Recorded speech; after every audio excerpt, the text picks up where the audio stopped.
waiting. Get the lowest price at WyndhamHotels.com.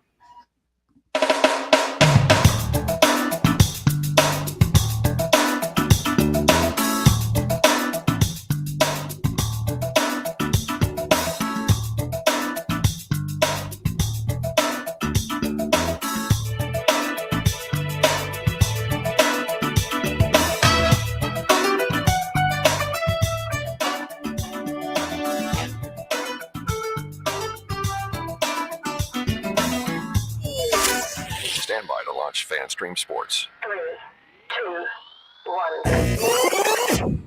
Let's start. Hello, sports fans. Welcome to FanStream Sports. Nothing but pure sports. This is the JP Show. JP, it's so good to hear you back on the air. Stand by. Now, here's JP.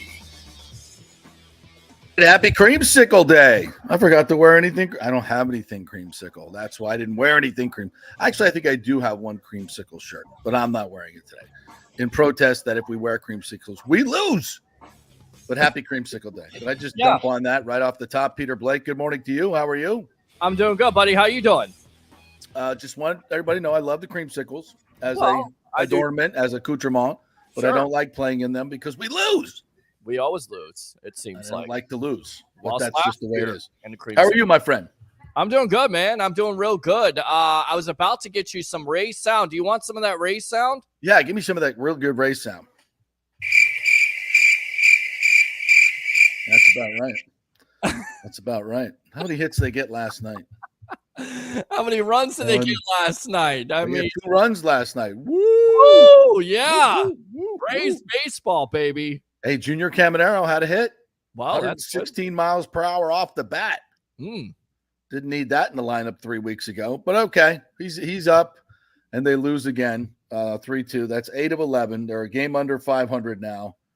But as you said, what's to talk about? Oh, and the headline from the game last night, Yordan Alvarez broke the video board before the game. Wow. Smacking home runs off the video board.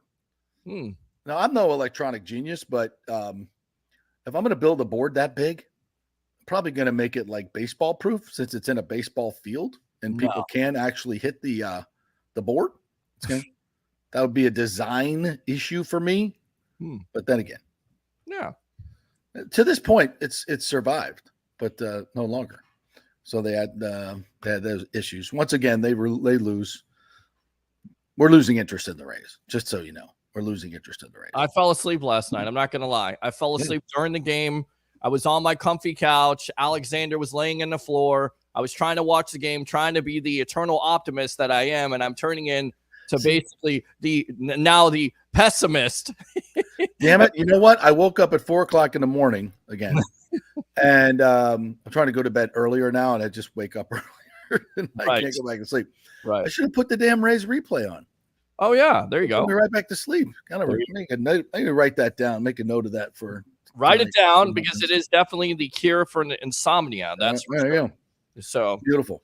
All right. So the big, obviously, topic of conversation today, our monologue, is on the Tampa Bay Lightning being sold at a valuation of $2 billion. Now, of course, the first thing you need to know, Lightning fans, is Jeffrey Vinik, your beloved owner, is not going anywhere in the foreseeable future. Said he will remain in control of day-to-day operations for several years. Now, we don't know exactly what that means, but he said for several years. Now, first and foremost, there was this rush to Twitter and Facebook and everywhere to say, oh, he must be buying the Rays. It would be the guy they were talking about. No. Right. No, he was not the guy they were talking about. The guy they were talking about is $10 billion rich. And Mr. Vinik is very, very wealthy, but he's not $10 billion wealthy, according to Forbes. I don't know. I don't look into his bank account, but Forbes does these things. And they don't even have him listed as a billionaire, which I thought was interesting, at least in the valuations that I saw. But he's a very wealthy man, and he is very philanthropic as well. Maybe that's why he's not a gabillionaire, because he likes to give away his money, which is something that has been great for obviously the local community here and charities with the Lightning Foundation and the Community Hero that has done over 10 million, I think, at this point, 10 million. So he is a beloved owner. He is the best owner in sports, in my opinion, humble opinion. And yes, I do contract work for the Lightning. So, but I think many would agree. So I don't think there's no mortal danger of anybody coming in and moving the franchise. The comments from out of market, of this story were freaking hilarious. Like, oh, now they can move it out of that terrible hockey market. Who is sold out for like 8 years, won 2 Stanley Cups, been to the final. Like, there's still morons out there that hold on to this original 6, right? Whatever. We are a hockey market. By the way, the state of Florida is a much better hockey market than most of the markets up north, especially for success on the ice, as we can definitely empirically prove that through performance. But also we can prove it through ESPN naming the Lightning as the best sports franchise in North America a few years ago, the constant sellouts, the constant season ticket holder feedback that the NHL does each and every year. The Lightning were number 1 again. So, yeah, the organization is solid. Jeffrey Vinik's not going anywhere. That's the most important thing. And no, he's not buying the Rays. Now, I don't know this for a fact, but the people I've spoken to and common sense would tell you he wants nothing to do with the Rays. He did want something to do with the Rays many years ago, I was told, but dealing with Stu Sternberg does the same thing to every smart person, and that's they run as fast as they can because it's just like talking to a wall. He's going to ask for 50% more than it's worth and not negotiate. That's pretty much the way he works, and smart people like Jeffrey Vinik don't have time for that. They have Water Street to build, franchises to run, and he bought it for $170 million many moons ago. Was it 13, 14 years ago? Mm-hmm. He bought the Lightning, and there was a lot of real estate, by the way, included in that deal. And I'm guessing that the $2 billion valuation, for some reason, people are freaking out over that, like who cares, number one.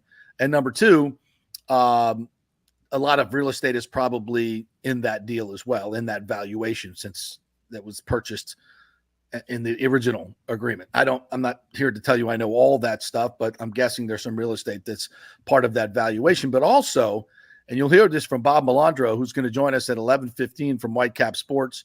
He is we've had him on before.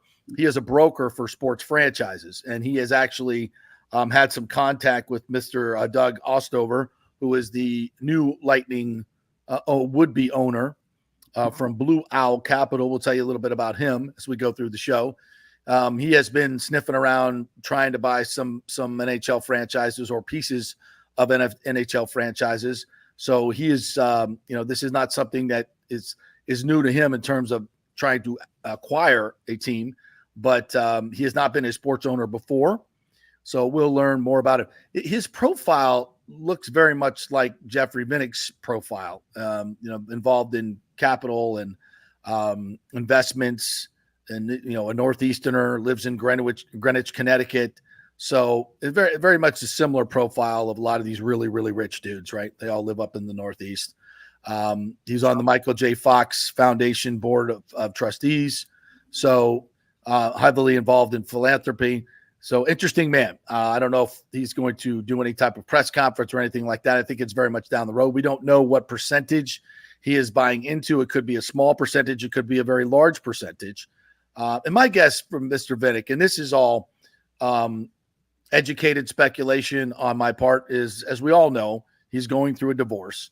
So from a financial standpoint, that can be an absolute disaster. And that is something I know very well. And the laws in the state of Florida are extremely punitive when you are a very rich man. So he's going to have to, and I don't want to be, over dramatize this at all. It is what it is. When you're married for a long time, you're going to have to give up, at least in his probably almost half of his wealth. And in order to do that, you have to liquidate a lot of it.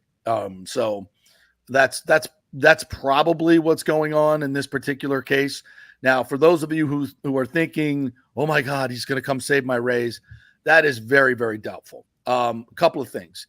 Now, we had the New York Post writer on a couple of weeks ago who wrote the piece about a $10 billion a sports owner, an owner of another sports team who came in, was going to replace the guys that dropped out last November that were trying to buy the Rays with a Tampa-based group. So he came in, and my information is that he wanted to be the managing general partner, so that Tampa group that was trying to acquire them, they wanted to be the controlling partner. So they said, well, if you're coming in then and you want to do it, then we're out. So that deal fell apart a few months ago. And that deal was being negotiated, according to the New York Post and my sources as well, while the Rays were putting out the "we're here to stay" mantra in St. Pete, having done the agreement and trying to get the agreement done. So that was in concurrence with that. So that was going on behind the scenes at the same time. Not sure if that was revealed to the city council. In fact, I think it was not. And the group, the Tampa group, at least I was told, did not want to build a stadium in St. Pete. So take that for what it's worth. But I do not think Mr. Vinik, I definitely know he wasn't that person because he's not worth $10 billion. But I think I don't think he would do it anyway. Why would you sell the Lightning, your baby, that you built up, that you have, put your life and soul into, and, the community hero program? I mean, it's been everything for Mr. Vinik. Sell that and then buy the Rays, who are building a stadium in St. Petersburg. Who knows better than Jeffrey Vinik that that's a failed location? And the Lightning are proof positive that if you put it in downtown Tampa or near it, you can do multiple sellouts, even for a game like hockey, which is not the firstborn of anybody who grew up in Tampa Bay. And we know that, right? So he knows that. It would shock me beyond all belief why he would want to be entangled in that huge development in a failed location in a baseball team. I know he was part owner of the Red Sox before. It just doesn't make any sense to me. And I, frankly, not sure. And depending on how much he sells this for and how much he gets out of it, forget the divorce is happening. It's just that I don't think the numbers work. And I don't think he would. Why would he do that? Why would you get rid of your Lightning to go take the Rays? That just doesn't make any sense to me at all. So I do not think that that's a thing. I just don't. Now, is there still another person trying to buy the Rays? Yes, I spoke with that person face to face, and this was as of 6 weeks ago before the vote. So I don't know if that's still something that's in play. Trying to reach back out to that person to find out, but I would not be shocked if that's still very much in play. So we shall see. But anyway, I don't think this is a terrible development for Lightning fans. Now, in the long run, does this mean that it's going to be handed over to Doug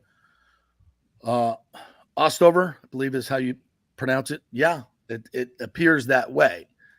We don't know right now, and there's probably a lot of things that need to be done in terms of negotiations. How big is the piece?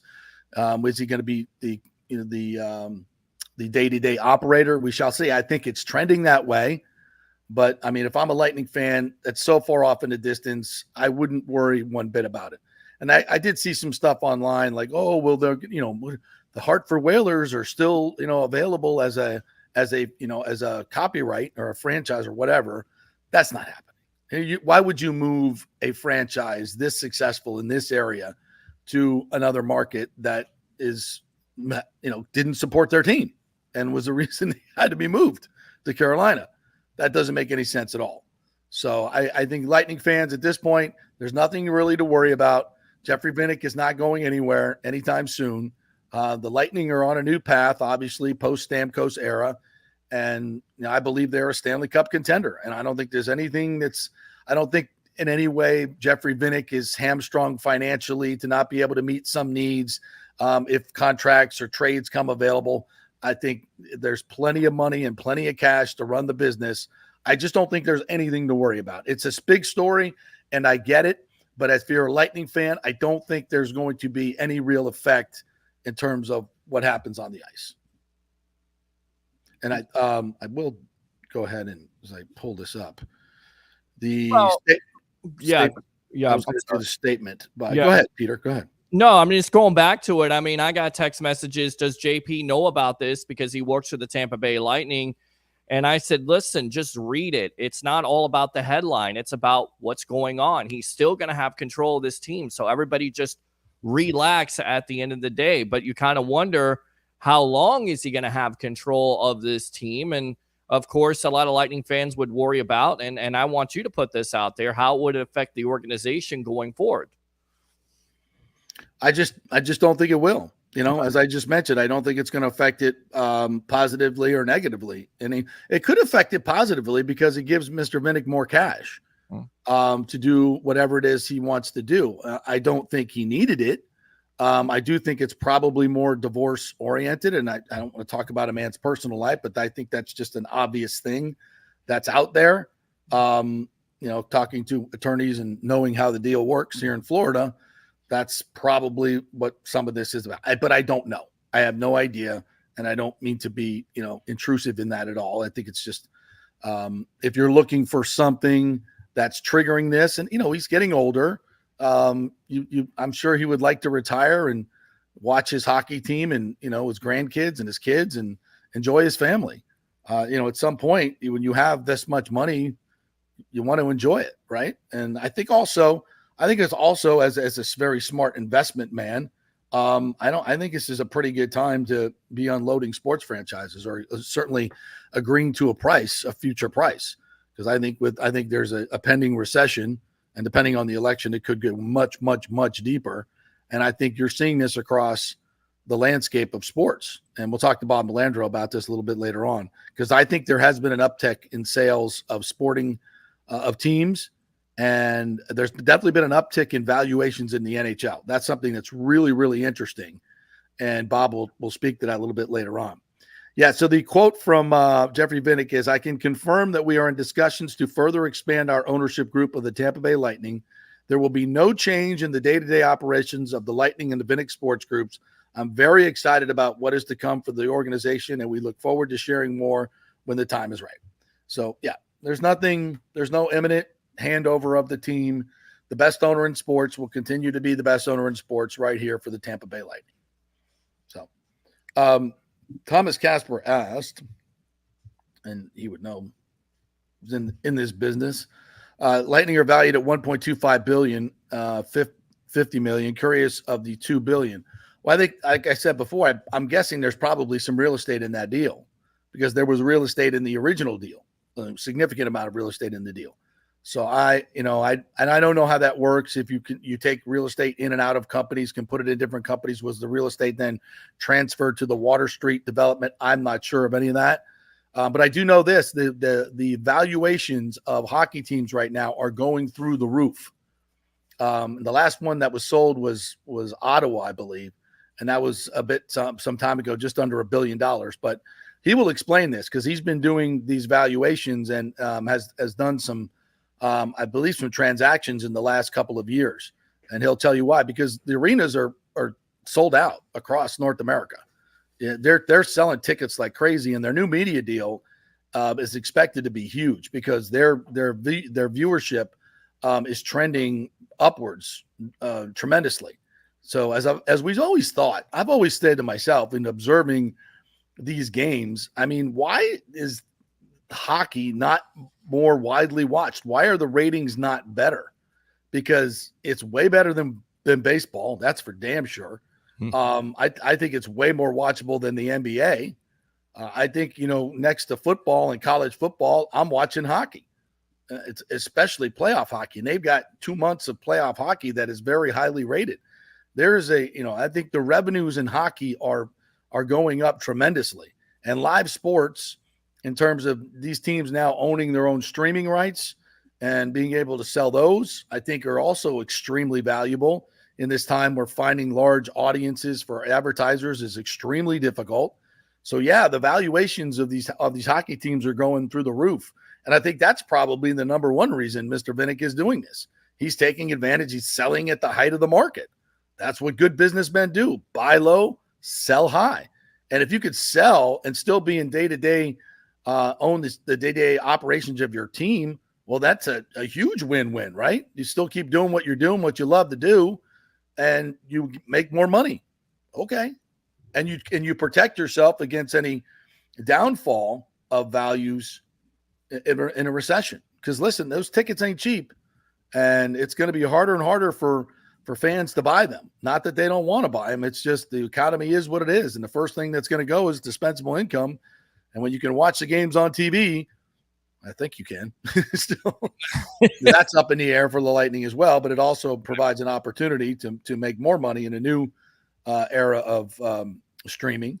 Then, why wouldn't you do that? Seems like just really, really smart business to me more than anything else. I wouldn't panic about anything if you're a Lightning fan. Now, if you're a Rays fan, I'd be in pure panic mode. But it's always panic mode, or it's always this sound effect right here. Yes, that's the sound effect for the whole offense lately. I mean, just awful. It's brutal. Yeah. So, all right. Bucs are at the Jaguars as we speak, and we will be channeling our inner Pewter report as they give us updates on their Twitter. And of course, we will be getting them full credit for their eyes and ears over there at the Bucs and Jags do their joint practices, which have basically replaced preseason games now as far as starters getting their reps, because coaches can control that. They can control the contact, no contact on the quarterback. I mean, if you can get the reps in a joint practice for your starters and your quarterback is not in danger, that seems like a much better way than to put them out there and put them in danger. Now, like we said yesterday, though, it's not the same thing. It's not the same thing. Now, obviously, Baker Mayfield's a veteran quarterback, but even he needs to get hit. Even he needs to get used to getting hit, because guess what? Week 1, they're going to hit you. They're going to hit you. And you want to be able to hold on to the ball and be used to the contact. It's a double-edged sword. I get it. But for my money, I'm going the Andy Reid way, and I'm playing my starters to get them at least some work in the preseason. But we'll see what Todd Bowles elects to do. And I think depending on what happens in the joint practices, if your first team is out there and you feel like they're getting good reps and they're doing great stuff and you don't need to see any more, then no, I wouldn't risk my players. And I'm not going to be able to know that. I'm just talking about philosophically. I'm not going to be able to know that, but the coaches will. And listen, it's their responsibility to have this team ready to play week 1. They come out and shoot themselves in the foot offensively week 1, and they haven't played their starters the entire preseason. I think it's fair to criticize like we did last year. I think it's fair. So we'll see if he adjusts any of his preseason routine, because as I recall, they didn't play at all last year in the preseason. Baker I think they played maybe 1 or 2 series, if that. Yeah. Yeah, So I think it was about 1 or 2 series, and they came out, he got a touchdown, and then that was it. He went back in, and was that a mistake? Because you go back to it. Was that because is that the reason why the offense came out and struggled for the first half of the season? Because I was talking to Leo Haggerty about this on the Sports Web.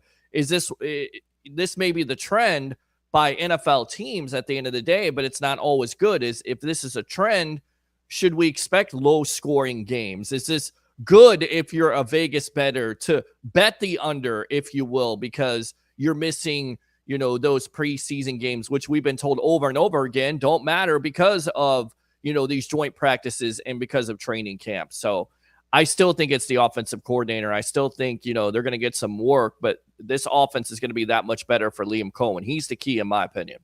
Yeah, I agree. And I think he's a great pickup, and I love his energy. And he just gives you a feel of, I know what the F I'm doing. And you can see it on the field in week 1. I thought, you go back and look at the operation, as I recall, they didn't have any pre-snap penalties, maybe 1 pre-snap penalty. That's you don't see them in practice. They are very buttoned up in practice, I think way more so than last year.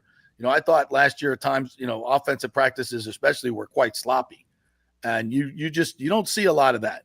And it's up-tempo too. I love the fact that when they have a big play, they're back at the line of scrimmage and they're going for more. It's that up-tempo. That's a hallmark of a Sean McVay offense, where when you get the defense on your heels, they're coming at you. They're coming at you. And I love that tempo. And you even see it in practice. It's tempo. They're running plays every 20 seconds. Last year, they'd run a play and then they talk and then they blah, blah, blah. And then Then they'd run a play another minute later. It was just sloppy. And you don't see that this year in practice. It's very, very tight and very controlled, very disciplined, very detailed. It's just different. It's a different tempo. And I hope to see that. The Jags and Bucs are practicing right now. They are out there. It looks like Christian Kirk, according to Jags reporters, is not practicing today. According to Michael DeRocca at ESPN. Jags, so he is not. They won't get a chance to cover him, but the one-on-one stuff is going to be the really good stuff. Right. So if we get reports from the Pew Report guys, we'll put them back over to you. Jalen McMillan is already showing off, according to Scott Reynolds. Wow, I love that dude, man.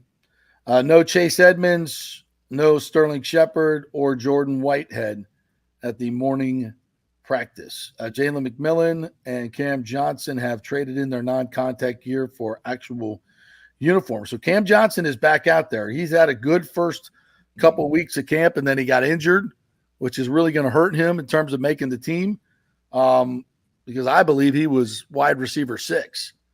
And then, you fall out for a week or so because of an injury, guys are going to pass you.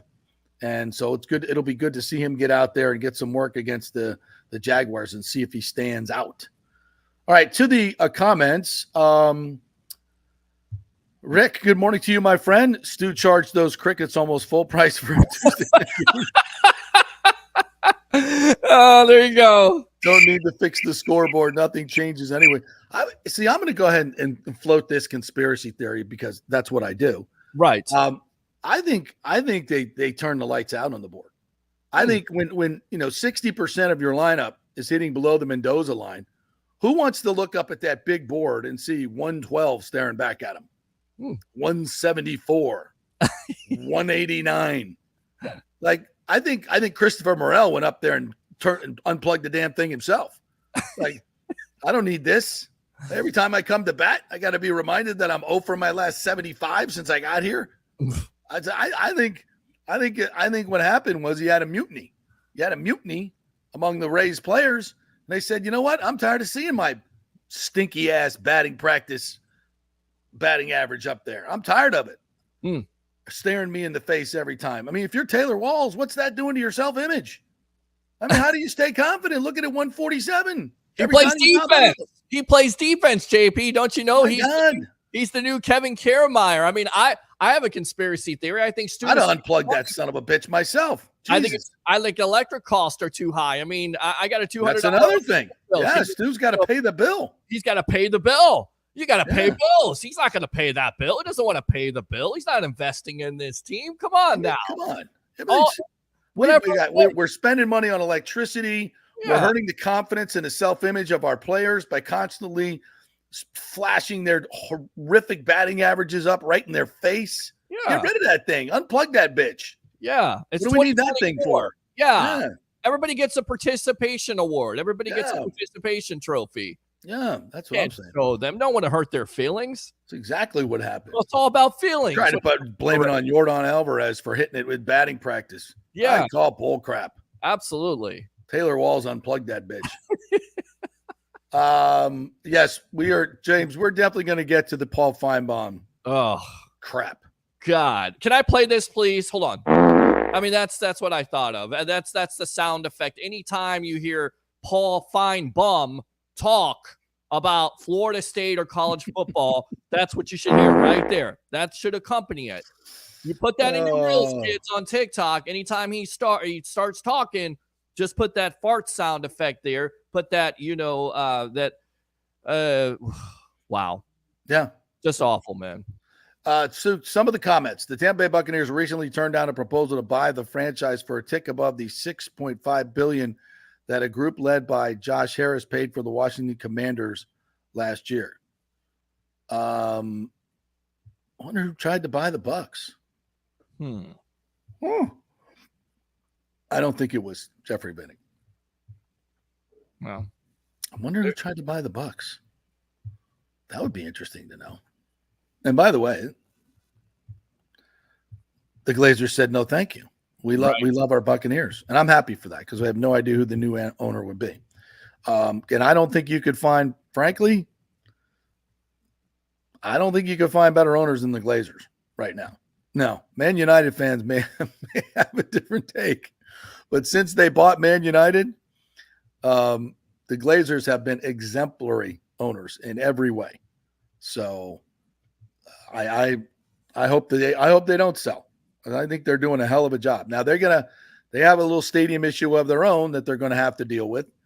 I'm still putting out there my dual stadium deal. You have the Rays stadium on one side, right? And in the middle, you have the big superstructure of the casino. That's right, I said casino. And all the bars and restaurants in the middle that serve both fields, right? That would be cool. And then on the other side, you have the football field. So you only have to build one superstructure and 2 fields.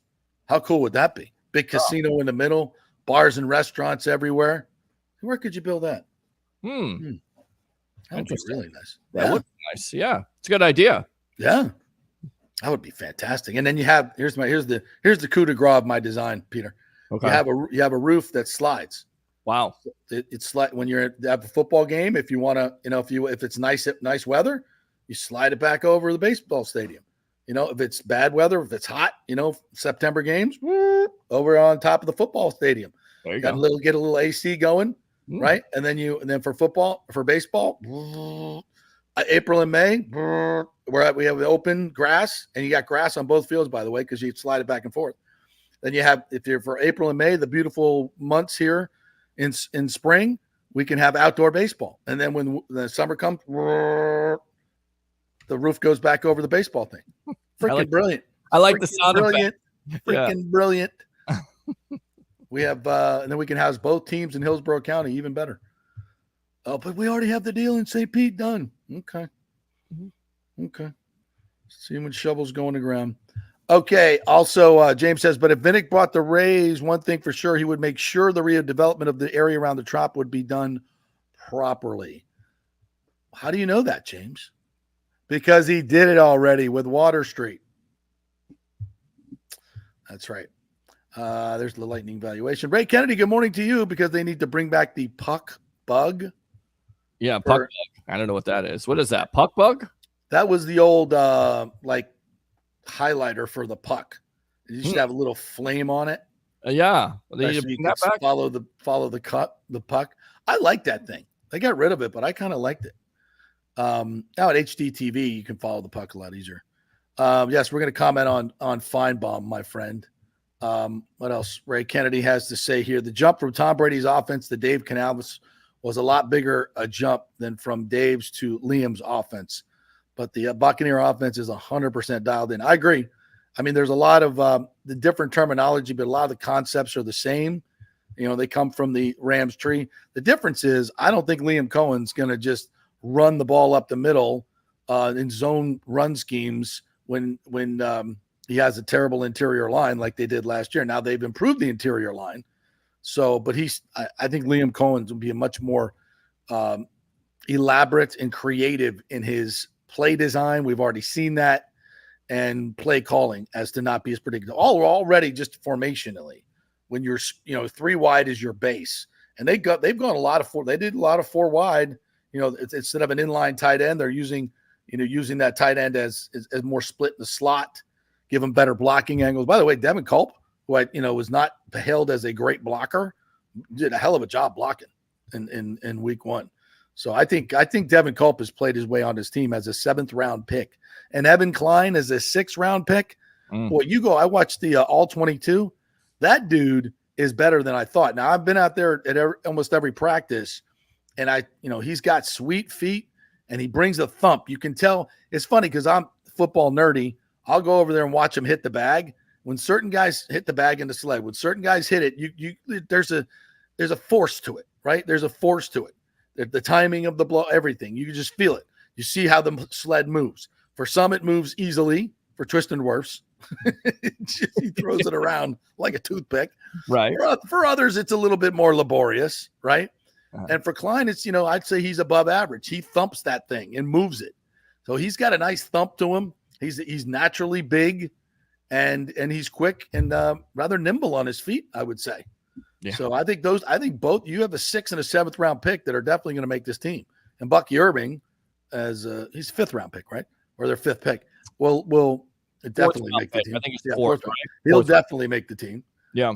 As will obviously all the other guys. So hell of another great draft by Jason Lane, who, by the way, will be joining us at some point. Well, that's good. I was texting with him yesterday.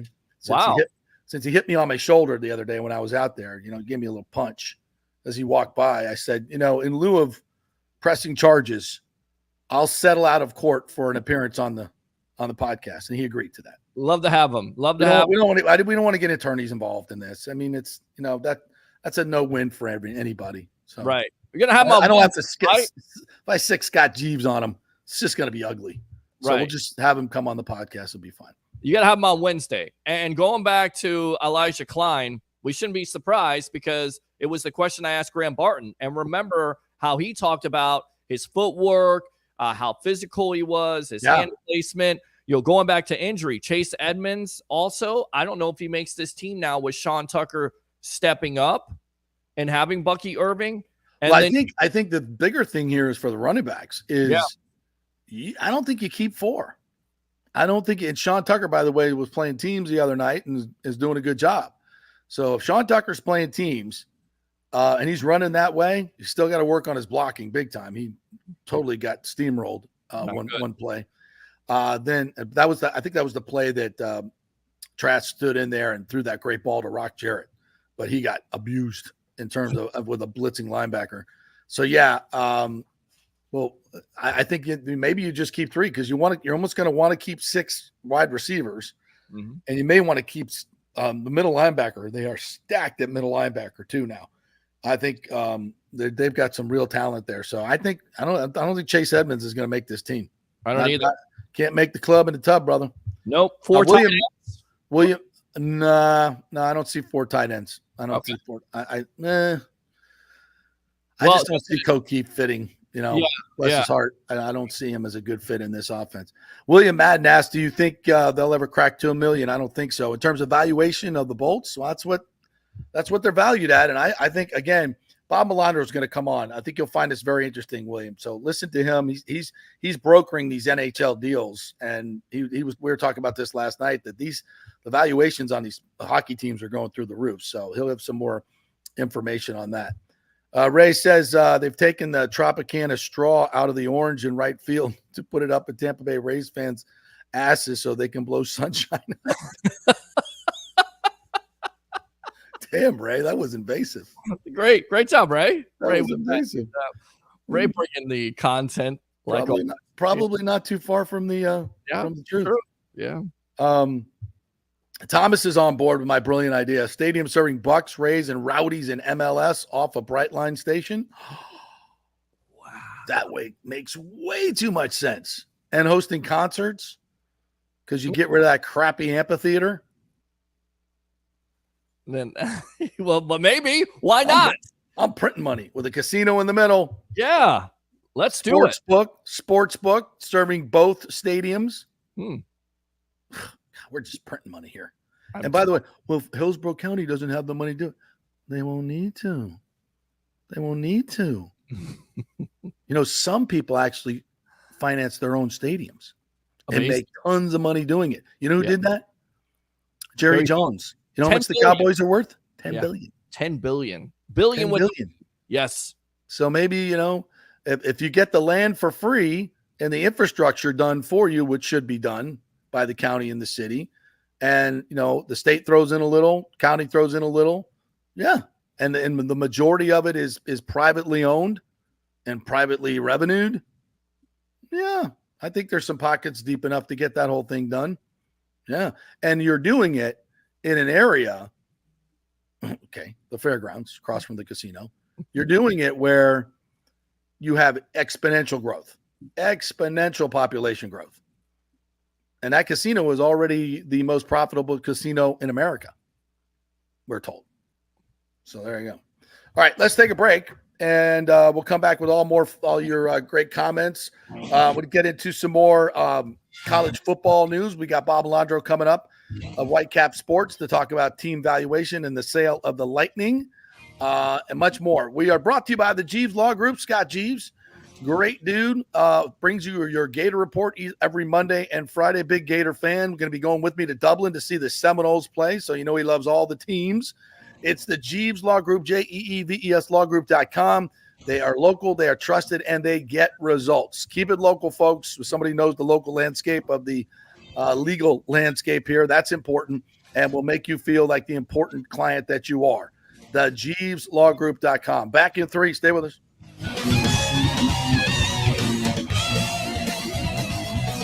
Celebrate August with the dazzling green hue of peridot, known for its vibrant and refreshing sparkle. Yes, that's the birthstone of August at the Gold and Diamond Source.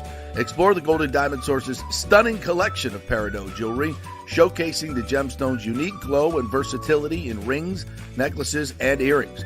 Peridot's distinctive color makes it a standout choice for any occasion, adding a touch of elegance and charm to your ensemble. Enjoy 15% off when you shop August Gems online only. Stop by the Golden Diamond Source to experience the allure of August Gem and let their expert staff help you find the perfect peridot piece. It's the Golden Diamond Source, 3800 Olmsted Road, always online at thegoldendiamondsource.com.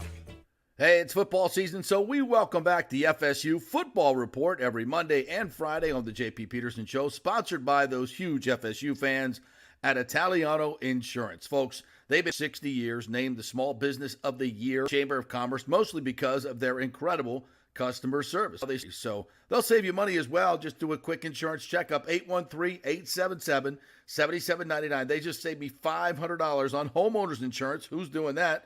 Yeah, they just shopped it around, found a better, cheaper company, and we got a cheaper price. And business insurance, make sure you're covered or you could lose your personal wealth. That's 813-877-7799, ItalianoInsurance.com. Go Noles.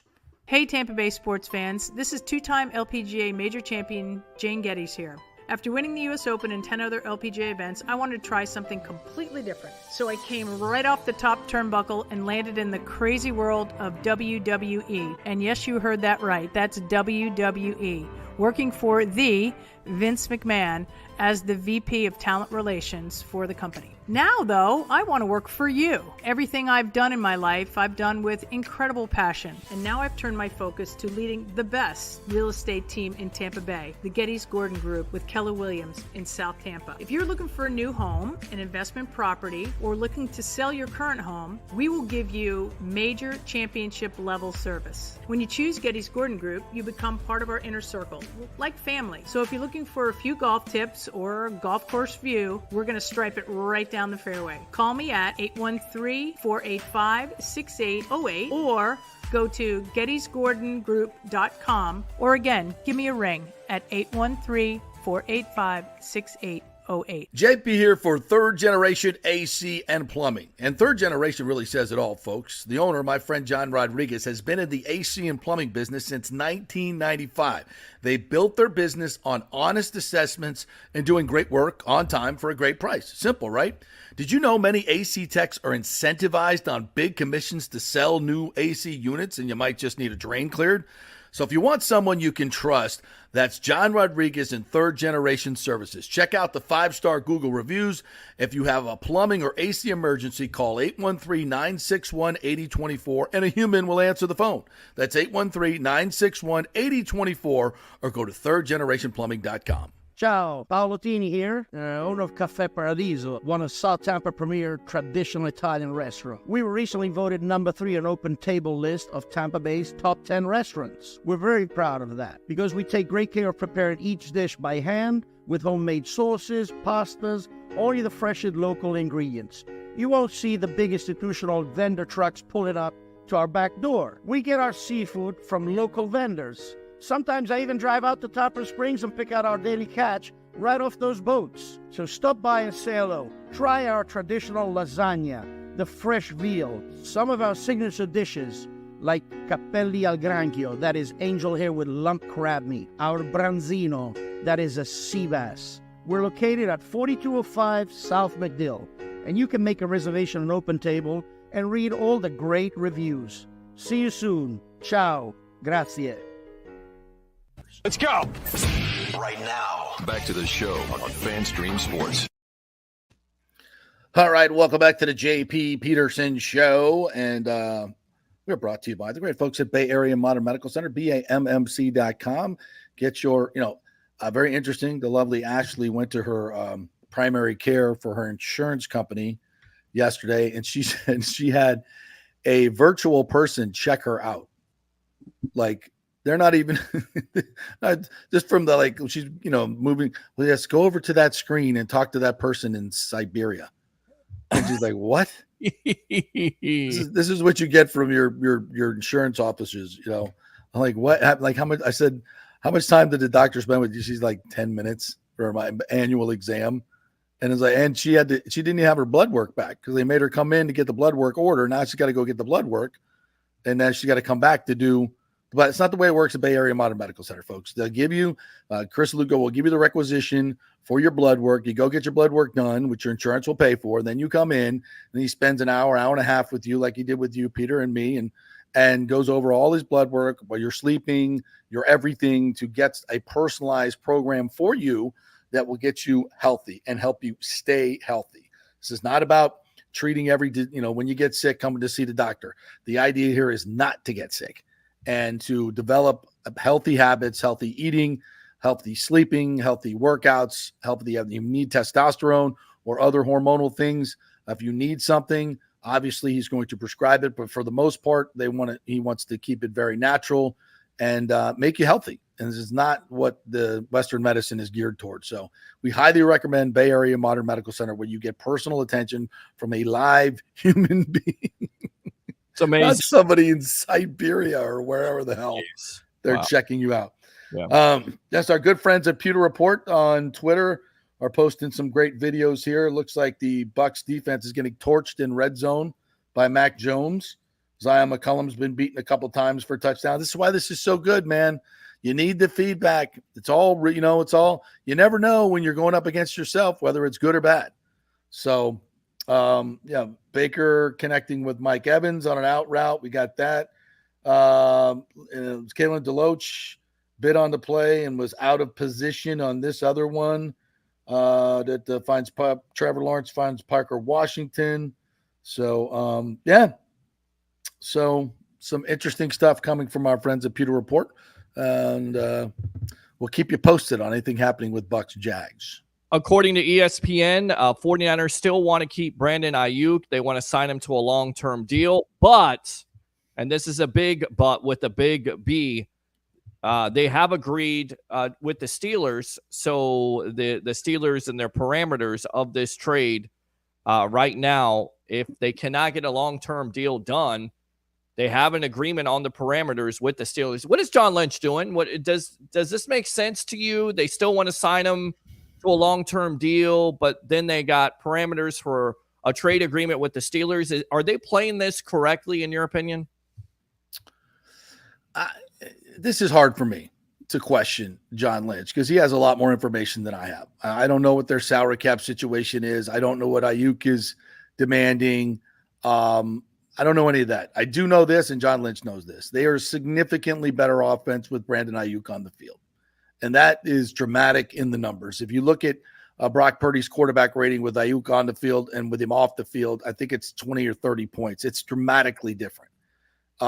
He's the best yardage per play guy in the league, I believe. Best with the ball in his hands after the catch. He's phenomenal football player. And it's hard to lose these guys. For the want of a few $1 million, I'm not sure why he would want to do that. But maybe it means he can't get Trent Williams done. I don't know. So I trust John Lynch. He's built the best roster in football. They haven't cracked it out, and won that Super Bowl just yet. I don't think so, right? They haven't won. They've been there. Yeah, they've been there twice, and they lost both times to Kansas City and close contest. So I mean, I still think he's got the best roster in football, but it's going to, this is what happens. Salary cap is real and you start losing players. So you only have a window that's open for so long.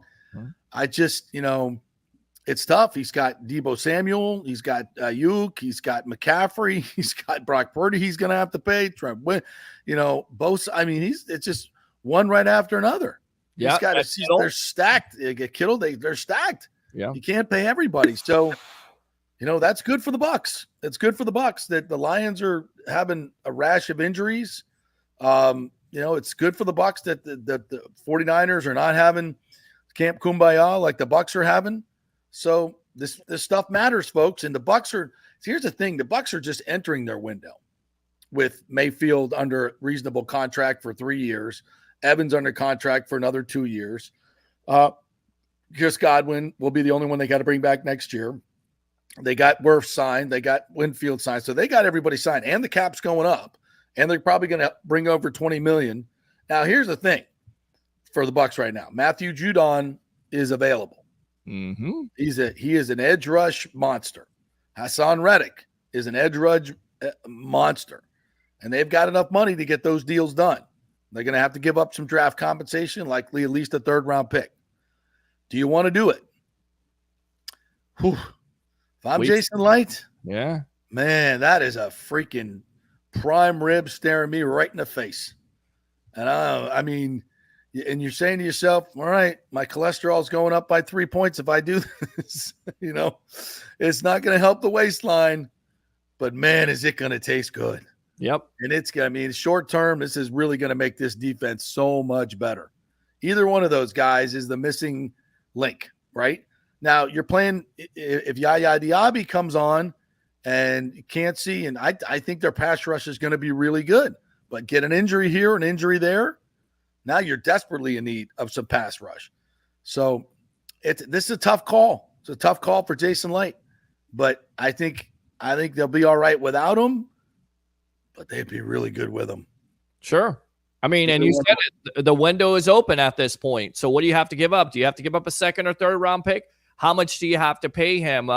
We had TJ Reeves on the Sports Web the other night, and he said, well, if you do get him, does that stop you from signing a Chris Godwin or players in the future at this point? So that's what you also generally speaking, if I have Jalen McMillan and Mike Evans and Trey Palmer's coming on, I've got a good crop of receivers. If you could tell me next year I could have Hassan Reddick for 3 more years or Chris Godwin, as much as I love Chris Godwin, and I love Chris Godwin. Sure. Edge rushing it's where it's at, man. It's where it's at. You got to have that guy. So unless Light really, and we all know this, that he loves Chris Braswell at the second round pick. Do you want to play him right away? You would assume so, because he's going to take reps away from JTS, but you're exactly right. You lost Yaya, so what do you got? And I know it's a preseason game, but that's one of the biggest things that I worry about is, the pressure. Is the pressure there? Are you going to get the sacks? Is Chris Braswell going to provide that? Is JTS going to provide that? Here's what we know about Reddick and Judon. They're going to provide that. They're proven commodities.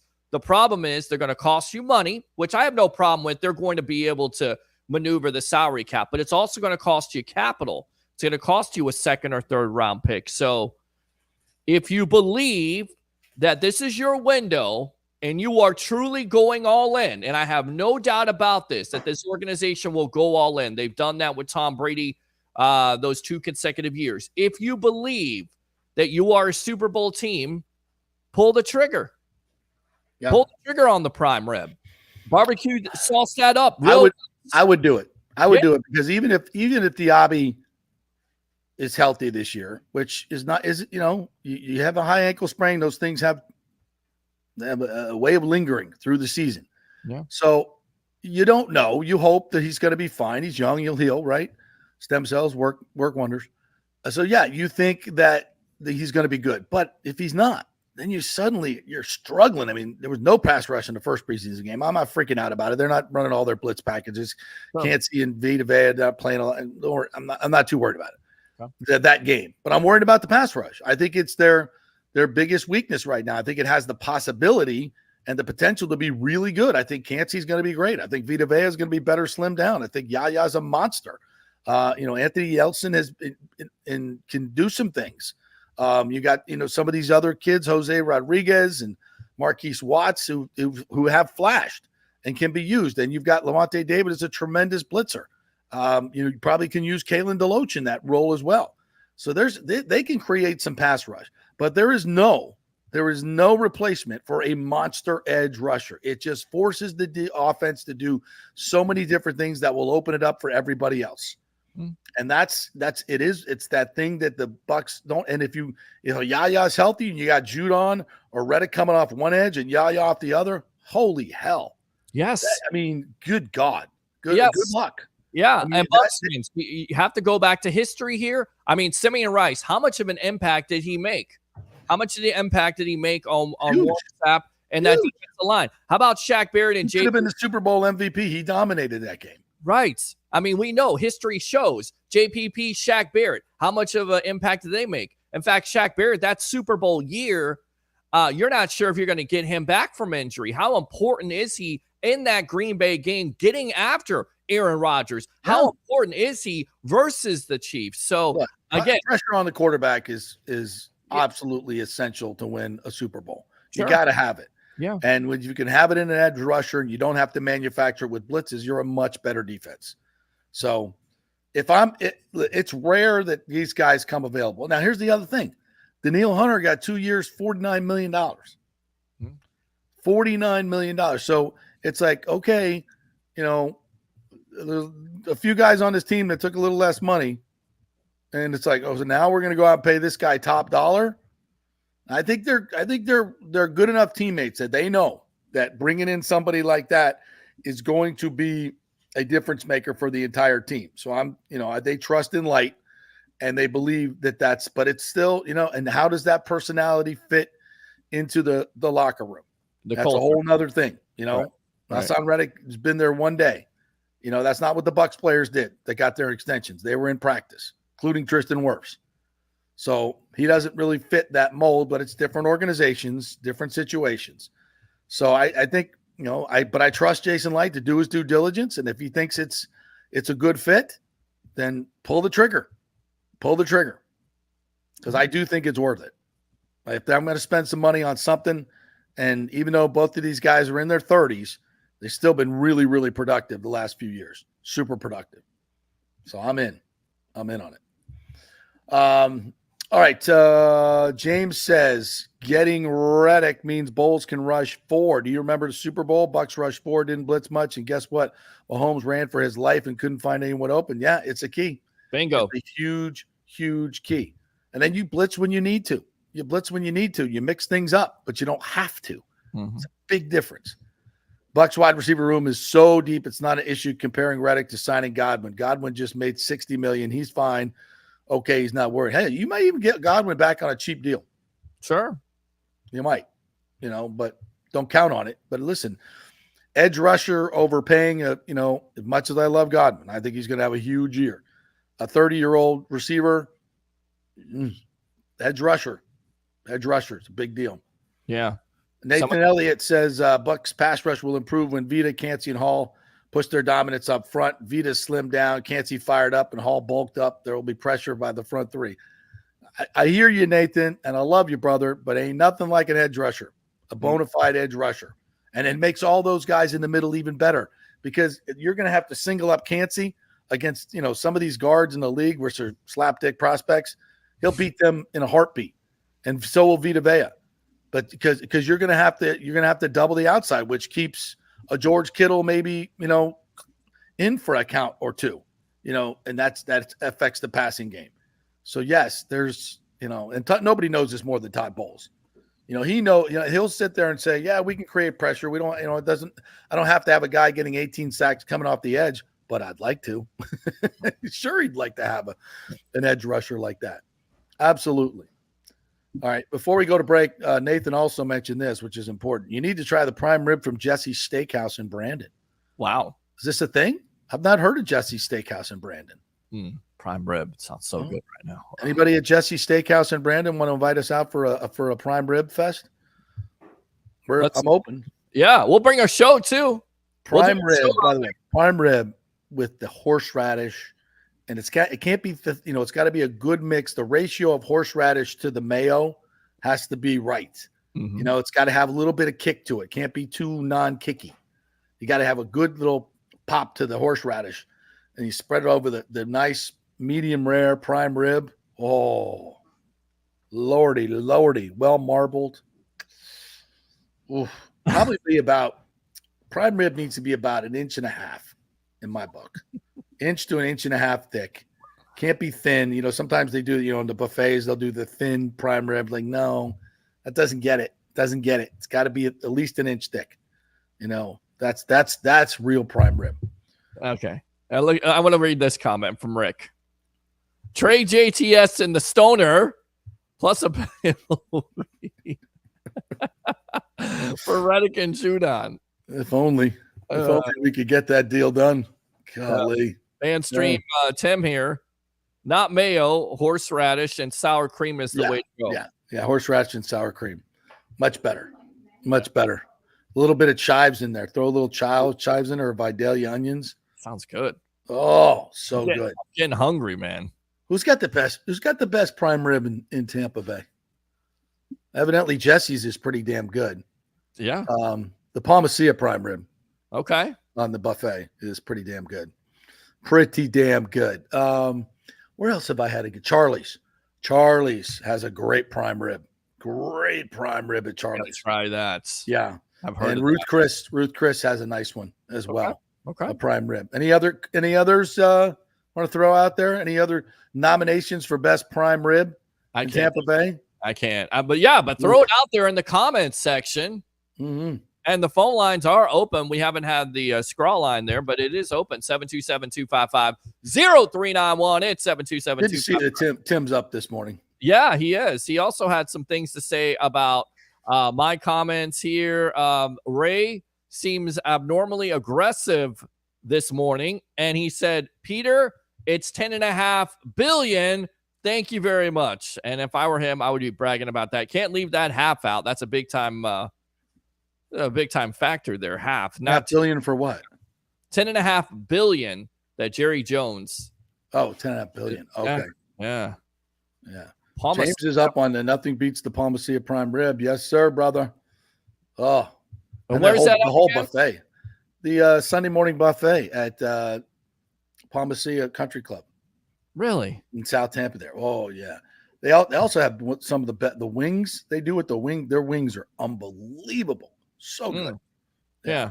Cuban sandwich, fantastic. Do you have a membership, or is it just a country club kind of deal? Yeah. You have to be a member, but I'll be happy to take you over there for a nice, very reasonable too. Extremely reasonable.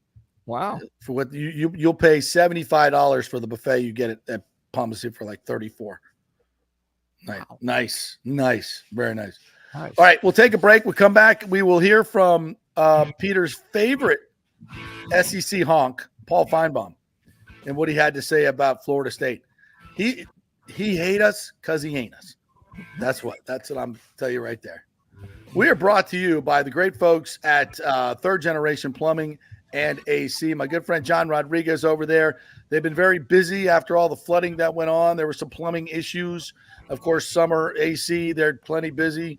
If you have anything happen to your plumbing or your AC and you want an honest tech to show up, that's where you're going. Third Generation Plumbing. They've been in business since 1995. You don't stay in business that long without being honest and a great word of mouth marketing.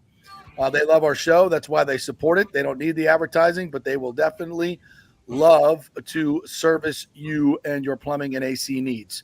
So go to thirdgenerationplumbing.com. They also do AC. thirdgenerationplumbing.com. Contact them through there and tell them JP sent you. Back in 3 with Mr. Paul Feinbaum. Jerk that he is.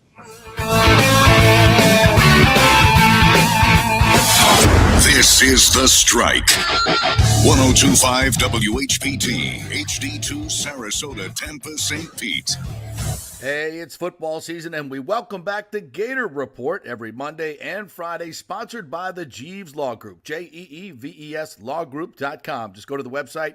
You can contact them through there. Scott Jeeves is a tremendous, aggressive attorney and a big Gator fan, so we appreciate him supporting this show and, of course, your Florida Gators. They are local, they are trusted, and they get results, whether it's personal injury or anything else, any law matter at all. It's the Jeeves Law Group, JEEVES lawgroup.com. Give them a call. Tell them JP sent you. All right, this is for all you guys who don't want to go to the gym and do 5,000 crunches. At Bay Area Modern Medical Center, you can get on the new True Body machine where you can reduce fat and tone up your muscle. It's like doing 54,000 crunches in just 15 minutes. Define your body as you see fit. TrueBody offers personalized muscle stimulation that delivers the equivalent of those 54,000 crunches in just 15 minutes. Just get in touch with them at Bay Area Modern Medical Center, BAMMC.com. Chris Lugo and the team over there will set you up on TrueBody and get amazing results. Non-invasive with comfortable and little to no pain and zero downtime. You can isolate and target those areas that you want to improve and treat multiple areas simultaneously. It's an amazing machine, so check it out at Bay Area Modern Medical Center, BAMMC.com. JP here to ask the question, are you planning an event, meeting, or conference? If so, you'll want to call the designers and production professionals at Extravaganza Productions Incorporated. With over 35 years of experience in the events industry, designing and producing every type of small to large event, they can provide a huge resource for design ideas, audio, visual, sound, lighting, decor, and entertainment to turn your event into an incredible experience for the entire audience. Folks, I've worked up close and personal with this group at many national events and Tampa events, and they have unique capabilities that help you save time and money in the planning and execution of your next event. Don't delay. Call these pros today at 813-621-4700 or check out their website at extravaganzaproductions.com. Tell them JP sent you, and they'll provide a free initial consultation for your event. Extravaganza Productions, the best in the business.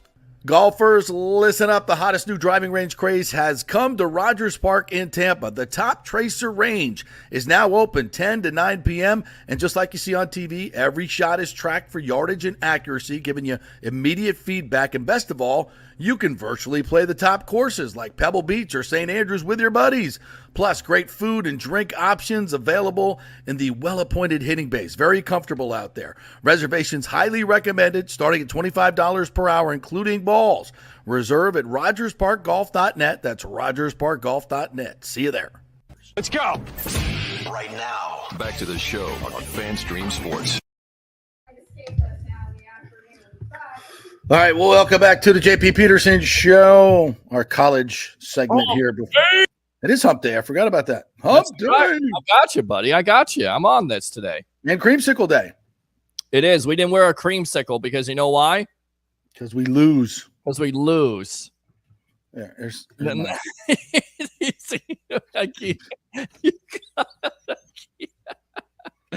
I do have the Bucs old the sound. This right here. I have this. Remember this? Oh, nice. Okay, that'll work. Yeah, I got that. So all right, we got you covered there. What do you have in there? Ashley was in the background. I heard it. Was she still? She makes me like this in the morning. She makes me this incredible iced coffee drink that she makes the creamer herself, homemade creamer. There's some peptides that she puts in it. Also, some other wonderful nutrients. But it makes the cold coffee ahead of time, then adds the creamer in there. Absolutely fantastic. Just while I'm in bed, brings it to me before I get up, plops it on the end table. Who's getting that kind of service? Come on. Not me, buddy. I'm not. I didn't eat breakfast. I didn't get coffee this morning. I got nothing this morning. Yeah, I forgot all about it. I took Al out and that ain't all. Then just leave it there. Hey man, you said it. I didn't open that up. But I am the happiest man in the world. I can tell you that. Tell, buddy. I can tell you that, man. You deserve it. You definitely deserve it. So I don't know about that, but I'm happy. Yeah, no, you deserve it, my friend. I'm not just saying this because I'm his producer and co-host. This man deserves it because he's been through a tough divorce here the last 5 years. I know. I remember. It started 14 years ago, but it still lingers. Still lingers. So you deserve it. You know, the attorneys have made more money in their lives. It's unbelievable. All that money that could have gone to my kids. To attorneys. Well, there you go. Whatever. It took a while to find the right one, but I found the right one. She's amazing. Good. So I'm watching the Peter Report stuff online. It's like some sloppy moments from the 11-on-11 with drops by Trey Palmer and Ko Keefe. I'm telling you, Ko Keefe ain't making this team. No, it doesn't seem like it. No. Yeah, but this is good. This is Camp Kumbaya. It's gone on long enough. We need some ass kicking going on here. This is good. You need them to get some feedback and to feel a little bit more sense of urgency to get better, push you a little bit more. My guess is this is a team that the Bucs kicked their ass on Christmas Eve. Let's not forget that. These Jags. We're talking about the Jags practices over in Jacksonville today, by the way. So yeah, this is a succinct reminder that everything's been going well. You can never tell when you're playing against your own. When you're playing with yourself, you just never know. and you don't. You got to get some feedback. You got to get out there in the mix with another team, and they're getting a little bit of a wake up call today, and that's good. Yeah, I like it. I know the NFL, man. Every game, we can sit here and be. And I'm positive just based on my objective reasoning. But listen, could the Bucs lose 12 games this year? Absolutely, they could. They get a few key injuries. Yes, any team can go that way. But the starters and what I see, they've addressed all their deficiencies on a team that was 9-8 last year. I get it. They won a playoff game. They're better. They're better than average team to begin with, and I think they got a lot better over the offseason. So we'll see where it goes. We'll see where it goes. I got to read this because this is from Sportico. This is about the deal with the Glazers selling and the value of the Bucs. The Bucs are at $5.5 billion, ranked 16th overall, and it's NFL team valuations. Also, with that being said, they say that Jeff Bezos and Ken Griffin, who are worth $190 billion and $42 billion, according to Bloomberg. There's other new Sunshine State residents. Now, I want you to think about this for a minute when it comes to the Bucs and also the Rays and who would possibly buy the Rays with that report about a month ago. New Sunshine State residents, regular 10-digit billionaires, venture capitalist Peter Thiel, hedge funder, which, by the way, Stu was what?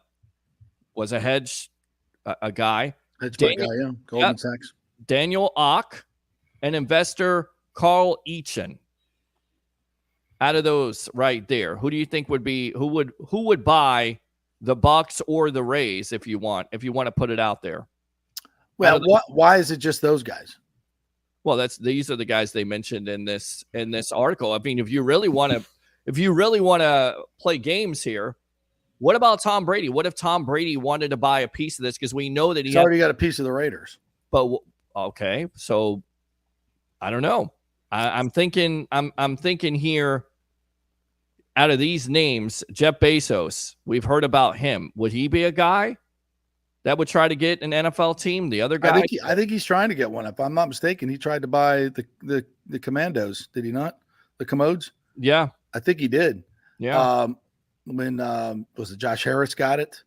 Mm-hmm. Yeah. So I think any one of them, but it's got to be for sale. And I think I think the Rays are still for sale. I think they're still for sale. Right. So any of those guys, I think, yeah. I know the Glazers don't want to sell. Right. They've just given up their managing interest in Manchester United, which was giving them more headaches than they ever thought they would ever have. I think it's smart. So now I think their full focus is on the Buccaneers. I don't think they want to sell the Bucs. Right. And these valuations, by the way, folks, usually turn out to be at least 25% under what they sell for. I can't ever remember a team going for what Forbes said it was worth. It's usually 25 to 30, sometimes 40% more. So they take and they tell you this when they do the valuations. They don't know for sure. They're just using a bunch of different metrics to put, revenues and what have you, and put a price on it. So it's not a rock solid number. Does it shock me somebody offered the Bucs $6 billion for the Bucs? No, not at all. I think that's about what it would go for. And do I think the Lightning are worth $2 billion? Absolutely. I think absolutely. And I'm not sure how much real estate's in that deal, but I think they absolutely would. And earlier, someone asked about the $2 million. I thought they were talking about the valuation of the Lightning. They said they were talking about 2 million fans in the new stadium. No, I don't see that. That might happen in the first year, maybe second year for the Rays, but long term, no, not in that location. No way. Wow. And I think that's proven. Yeah. But those are the guys they mentioned, and I was thinking this is probably true. Bezos won't buy a red state team. I wonder, is there any tax advantage if you live in Florida in buying a team? I wonder if there's some tax advantage if you're a Florida resident. I would think it would. And that's who they mentioned. They mentioned these billionaires that are living in the Sunshine State right now. I mean, it could be somebody else, but those are the guys. Those are the top guys, not only that are billionaires, but also living in the state of Florida. So it makes the deal even easier if you can get that done. Speaking of Creamsicle Day, John Hill brings this up. The Bucs have scheduled the Creamsicle jersey for home game against the Falcons, a game that we must win. Yes. Yeah. Listen, the Bucs are a very smart organization. That's a dumb move. That's a dumb move. Should have been the first game against the Commandos. That's your best chance to win. I don't like it. I don't like it until we prove we can freaking win in Creamsicle.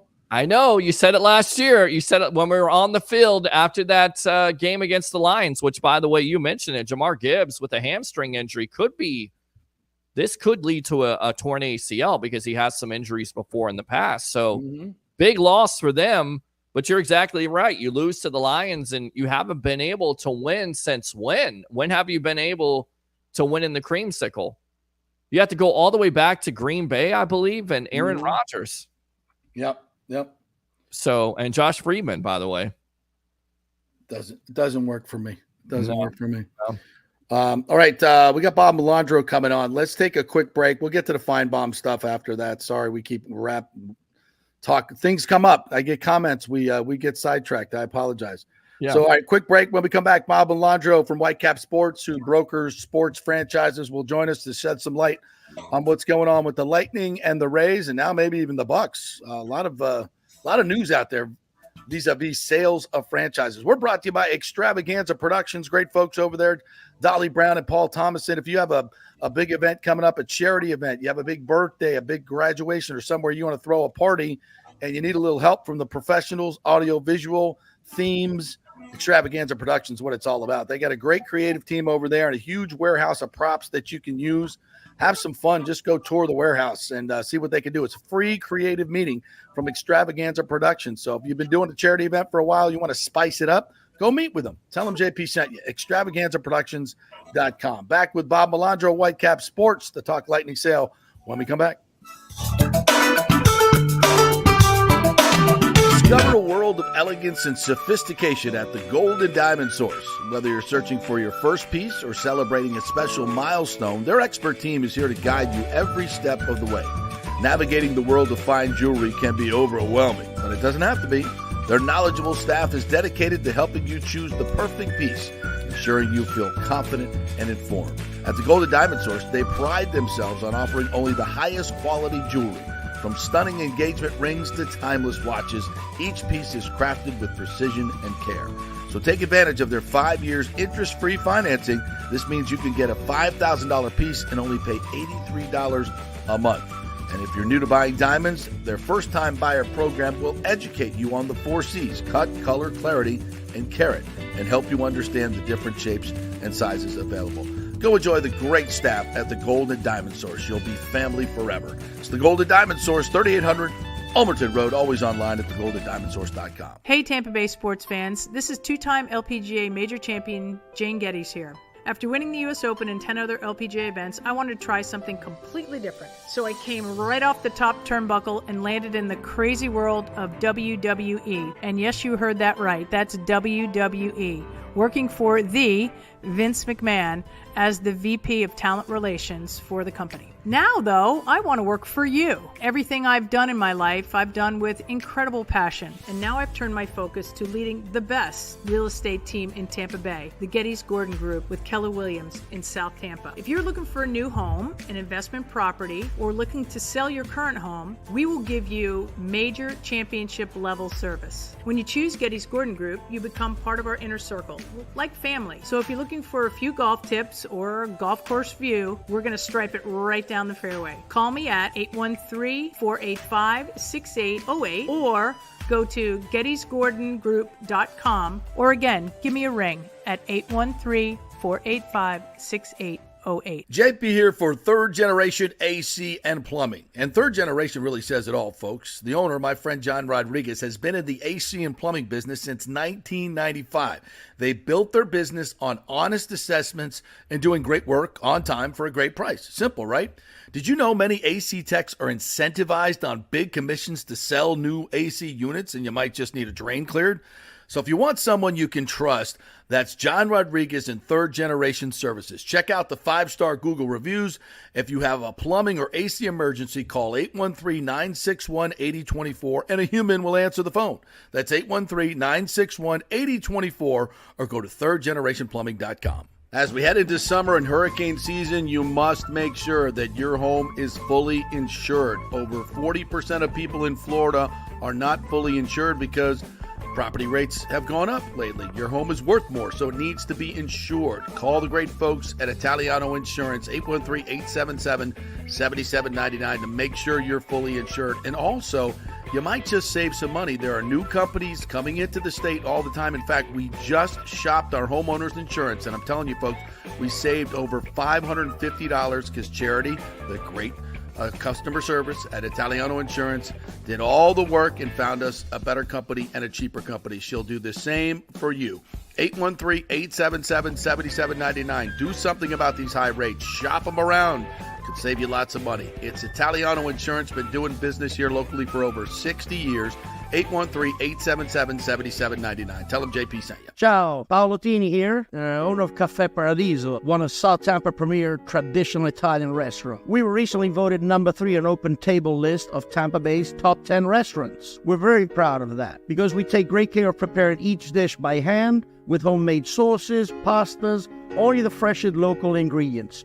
You won't see the big institutional vendor trucks pulling up to our back door. We get our seafood from local vendors. Sometimes I even drive out to Tarpon Springs and pick out our daily catch right off those boats. So stop by and say hello. Try our traditional lasagna, the fresh veal, some of our signature dishes like capelli al granchio, that is angel hair with lump crab meat, our branzino, that is a sea bass. We're located at 4205 South McDill, and you can make a reservation on Open Table and read all the great reviews. See you soon. Ciao. Grazie.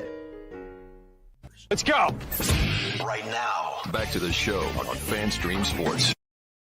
All right, welcome back to the JP Peterson Show. Here's we roll on a programming with Peter Blake from the Sports Web. Our good friend Rick Ballou, Jacksonville Jags sideline reporter, is going to join us at 11:35 from the practice. So we'll get his view on what happened today. So we'll do that in just a little bit. But first, let's welcome in our good friend from Whitecap Sports, Bob Alondro, the CEO there. They broker sports franchises. There's this beautiful office there in downtown Tampa. How are you, partner? Can you hear me? You can't hear me. Can't hear me? Yeah, Mary. Let's bring him out and then bring him back in. Okay. Let's do that. Let's do that. Yeah. Stand by. Peter, while I'm going to text him. Okay. While I'm doing that, why don't you read a little bit more from that article on Sportico on who was the possible purchase of the Bucs? Yeah. It looks like again, it talks about Josh Harris again, a tick under or a tick over $6 million, and like I said, it was a qualified buyer deemed NFL parlance, i.e., they could write the check, but it wasn't. Nobody was able to identify the potential buyer. Of course, the Bucs did not return any requests for comment, so they were bought. Ken Griffin was in there as well from from the movie, the Roy and Kitty movie. What the hell's the name of that movie? With the stock. Oh, my brain farting here. Yeah, Ken Griffin from that movie. One of those guys. Wall Street? No. Oh God. I don't know. I don't know which one, which movie. The GameStop stock. He's the one that they shorted it out, and they were going to get crushed by the investors, the local investors, and then they rigged it. They got all their money back. Let's try again. Bob Melandro, are you there? I can't hear you. We can hear you. We can hear you. Dad, Be here, buddy. Okay. All right, we'll let him. I texted him to jump out and jump back in. So once he does that, we'll hopefully get him right. So we'll hear from Rick Ballou here in just a little bit. And he's watching the Jags and Bucs go at it, and it has not been a good day for the Bucs, according to the kids at the Pewter Report. So, yeah, Lord is carving him up. Jeff Bezos would have bought the Bucs. Wow. Blah. Oh my God. No. What if he bought the race? I mean, better than Stu. Right. So that sounds good to me. Right. Wouldn't have, listen, Amazon is buying the streaming rights of all these regional sports networks, so that would make sense. There would be some connection there. All right, let's see if Bob's can hear us. Can you hear us now? Yeah. You found I take no responsibility. I take no responsibility for that. I had all my stuff locked in good. I don't know. Actually, I lied. I do take responsibility. We all do it, brother. That's the way we are. How you doing, man? Real good. Thanks. Good. So this kind of came out of left field yesterday with this Lightning purchase. And I'm not sure, we talked a little bit about this last night, but there's a lot more to be understood about it, right? But what we know now is Doug Osterberg from Blue Owl Capital, who's worth, I guess, $2.8 billion. That's his, according to Forbes, is buying a chunk of this team. We don't know how big, but at least for Lightning fans, as I explained it early on, there's not going to be any change for day-to-day operations in the foreseeable future. And that's the most important part of this headline, correct? Yeah, I would say, and then, to take it one step further, if it was a truly passive minority stake, there wouldn't need to be any publicity around it or any announcements or validation around what it is or what it isn't, because those small stakes get done all the time. I mean, a lot of people don't know that Arctos, which is a private equity fund, bought a piece of the Lightning a couple of years ago, a fairly significant piece, and that didn't get much publicity, to the public because it was non-impactful. It had nothing to do with the day-to-day operation. And so for it to come out like this and then to kind of get some legs, I would suspect, it will end up being a very significant issue in time. So there's most likely, if not a control stake today, but likely a path to control and some sort of structure to it that enables a transition, a substantial amount in due time. Now, a lot of people have speculated that perhaps he was gaining some cash to buy the Rays. I shot that down. I think most people have. What's your thought on that? Yeah, I don't see the logic in that, quite honestly. I think if you're going to own a Major League sports team in Tampa, I think the Lightning or the Buccaneers would be the way to go. And Jeff obviously has done a lot for the city of Tampa and is beloved for all his work here. To exit what he's doing downtown with the Lightning and around Water Street to go out to St. Pete or try to get involved in that stadium situation doesn't make much sense to me. Well, what would be the challenge in buying the Rays? Is it that stadium situation and the location? You hear that it's so tough these days to buy a Major League Baseball team. Why is it so tough, and why are the Rays so tough to buy at this point, in your opinion? Well, I think it's just the fluidity of it. If you'd asked that question a year ago, it would be impossible to even put a valuation on the team because you don't know the stadium situation. Are you buying a team with an old stadium that's going to ultimately move? Are you buying a team that's going to have a new, contemporary stadium in the same market? So without the answers to those questions, you don't really know what the value of the business is. Now, fast forward to 2024, there's a little more certainty from the standpoint of, there's definitely support, in publicly to get that done as part of the larger development. So, I don't think it's necessarily harder to buy right now. It's probably easier to buy right now, but there is still some fluidity in the sense that, nothing's done. This is all just conjecture and we're at stages of voting and local approvals, but, there's no shovels in the ground and a lot can change. Yeah, a lot can change, including the ownership of the team. So, correct. Is there any there's an article out by Sportico. I don't know if you've seen this one, that the Bucs turned down an offer for $6.05 billion to buy their team, and they wouldn't. And they said whoever it was could just write a check. So that so that limits the pool, right? Quite a bit. People. You're in this business. Any thoughts on who that might have been? Anybody sniffing around to buy the Bucs? There's always NFL is always the gold standard if you want to own a professional sports team in the United States or maybe even in the world. I mean, the NFL is the hardest to get into. So, there's no shortage of people, if they have the means, they would be looking at NFL as the peak of sports ownership. So the fact that the Bucs are getting inquiries, it's no different than any other team. I think most NFL teams have people kind of buzzing around from time to time, floating offers, kind of seeing if there's any amenability to a conversation. Yeah. I'm glad they didn't sell. If it was Jeff Bezos, I'm glad they didn't sell. I think the Glazers have been exemplary owners. They bought Man United. There was some lean times there, obviously, but since that time, I think they've done a great job, and I'm glad they're staying on as the owners of the Buccaneers. Yeah. So when you look at this Lightning sale, and I don't know much about Doug Ostober of Blue Owl Capital, can you tell us anything about him? Do you know him at all?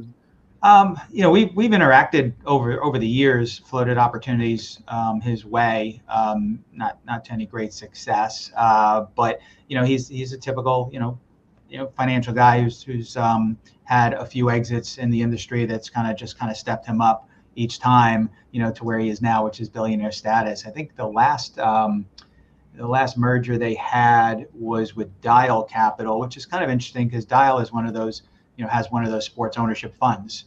Oh, they do. That has made investments. Now, this, to me, the Lightning is, I'm sure, most likely a personal endeavor on his part. Probably has nothing to do with the company or the fund.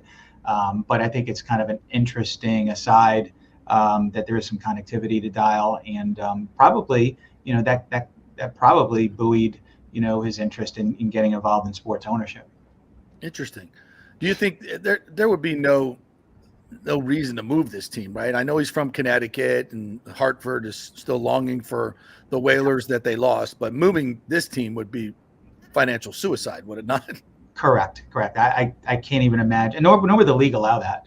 The league has put a lot into their, a lot into their Sun Belt expansion, Yes. back in the day. And there's very few teams. Well, there's a couple of teams that are, are the benchmarks for that. The Lightning's one of them. Dallas obviously has had some success, not so much for the Coyotes. But, they're not going to take a team out of a market like Tampa and just, let somebody just move them. And the owner couldn't move them without league approval. And you were telling me the valuations of NHL teams are going through the roof right now? They are. And surprisingly so. I mean, there's some reasons for that.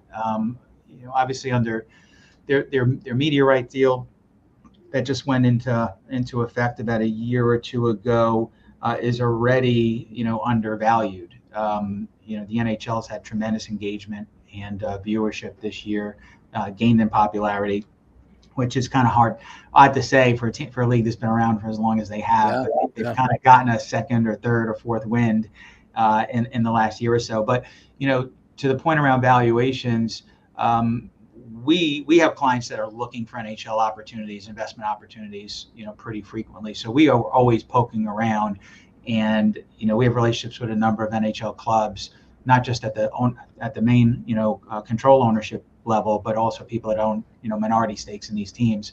And what we've seen over the last couple of months is that the asking price on these teams and even minority stakes is significantly higher than even where it was a year ago. So we have one team that we're looking at. I obviously can't say the name, but they're kind of a similar size market to Tampa. And ironically or not, they were asking for an approximate $2 billion valuation on their club just a couple of weeks ago.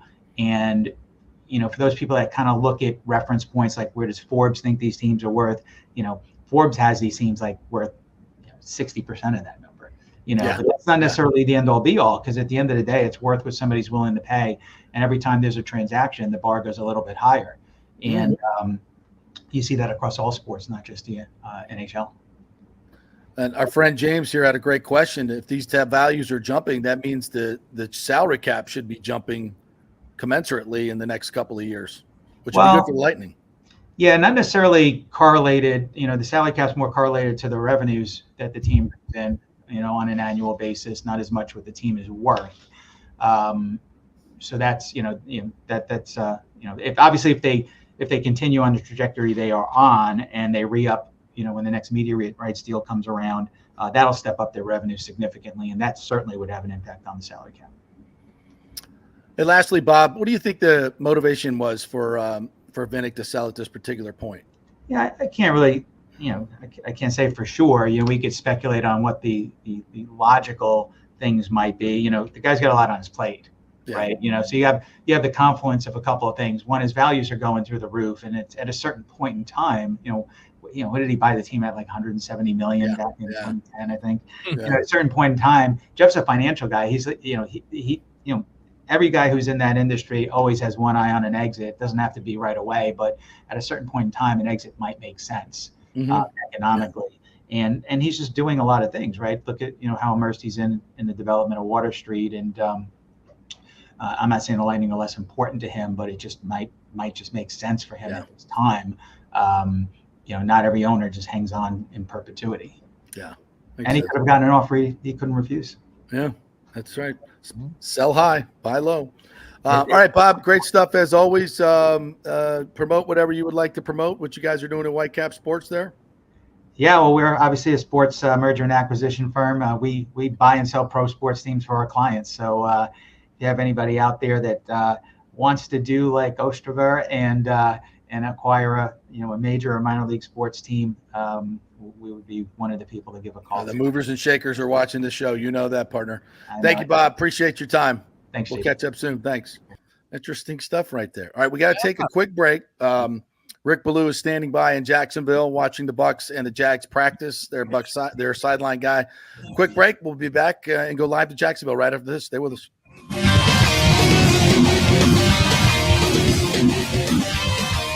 JP here for the Jeeves Law Group and my man Scott Jeeves. If you're going to hire an attorney, do you want some guy looking for a quick settlement and a quick buck, or do you want an attorney with some chops?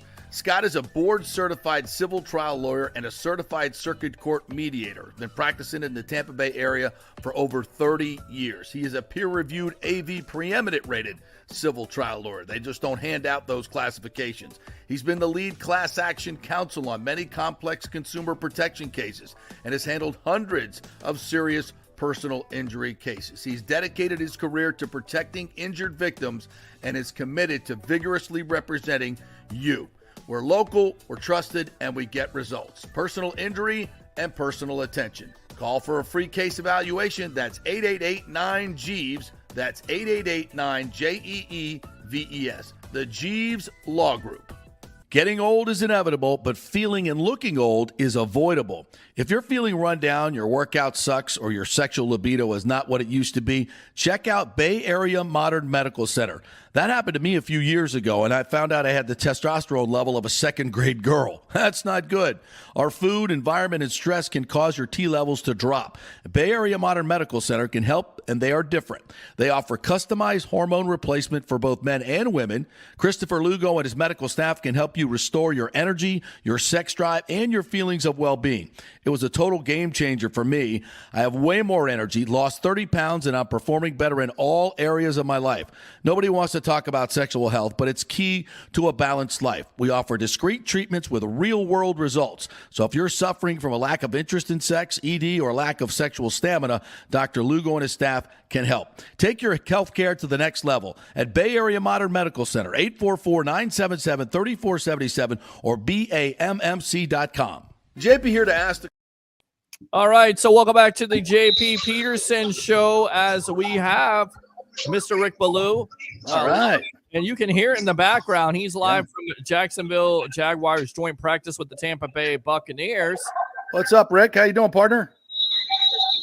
Doing well, JP. It's it's crazy out here trying to watch 180 guys at once. So that's always difficult. But yeah, with two fields here, they're working next to one another right now. It's red zone, Jaguars red zone offense against the Buccaneers red zone defense. We've just begun period number 10. They're going to practice for probably another 30 minutes.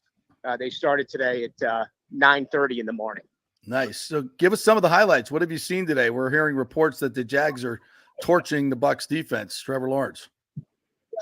It's been a good day offensively for the Jaguars. It really has. Trevor Lawrence has thrown a couple of touchdown passes, including one to first-round draft pick Brian Thomas Jr.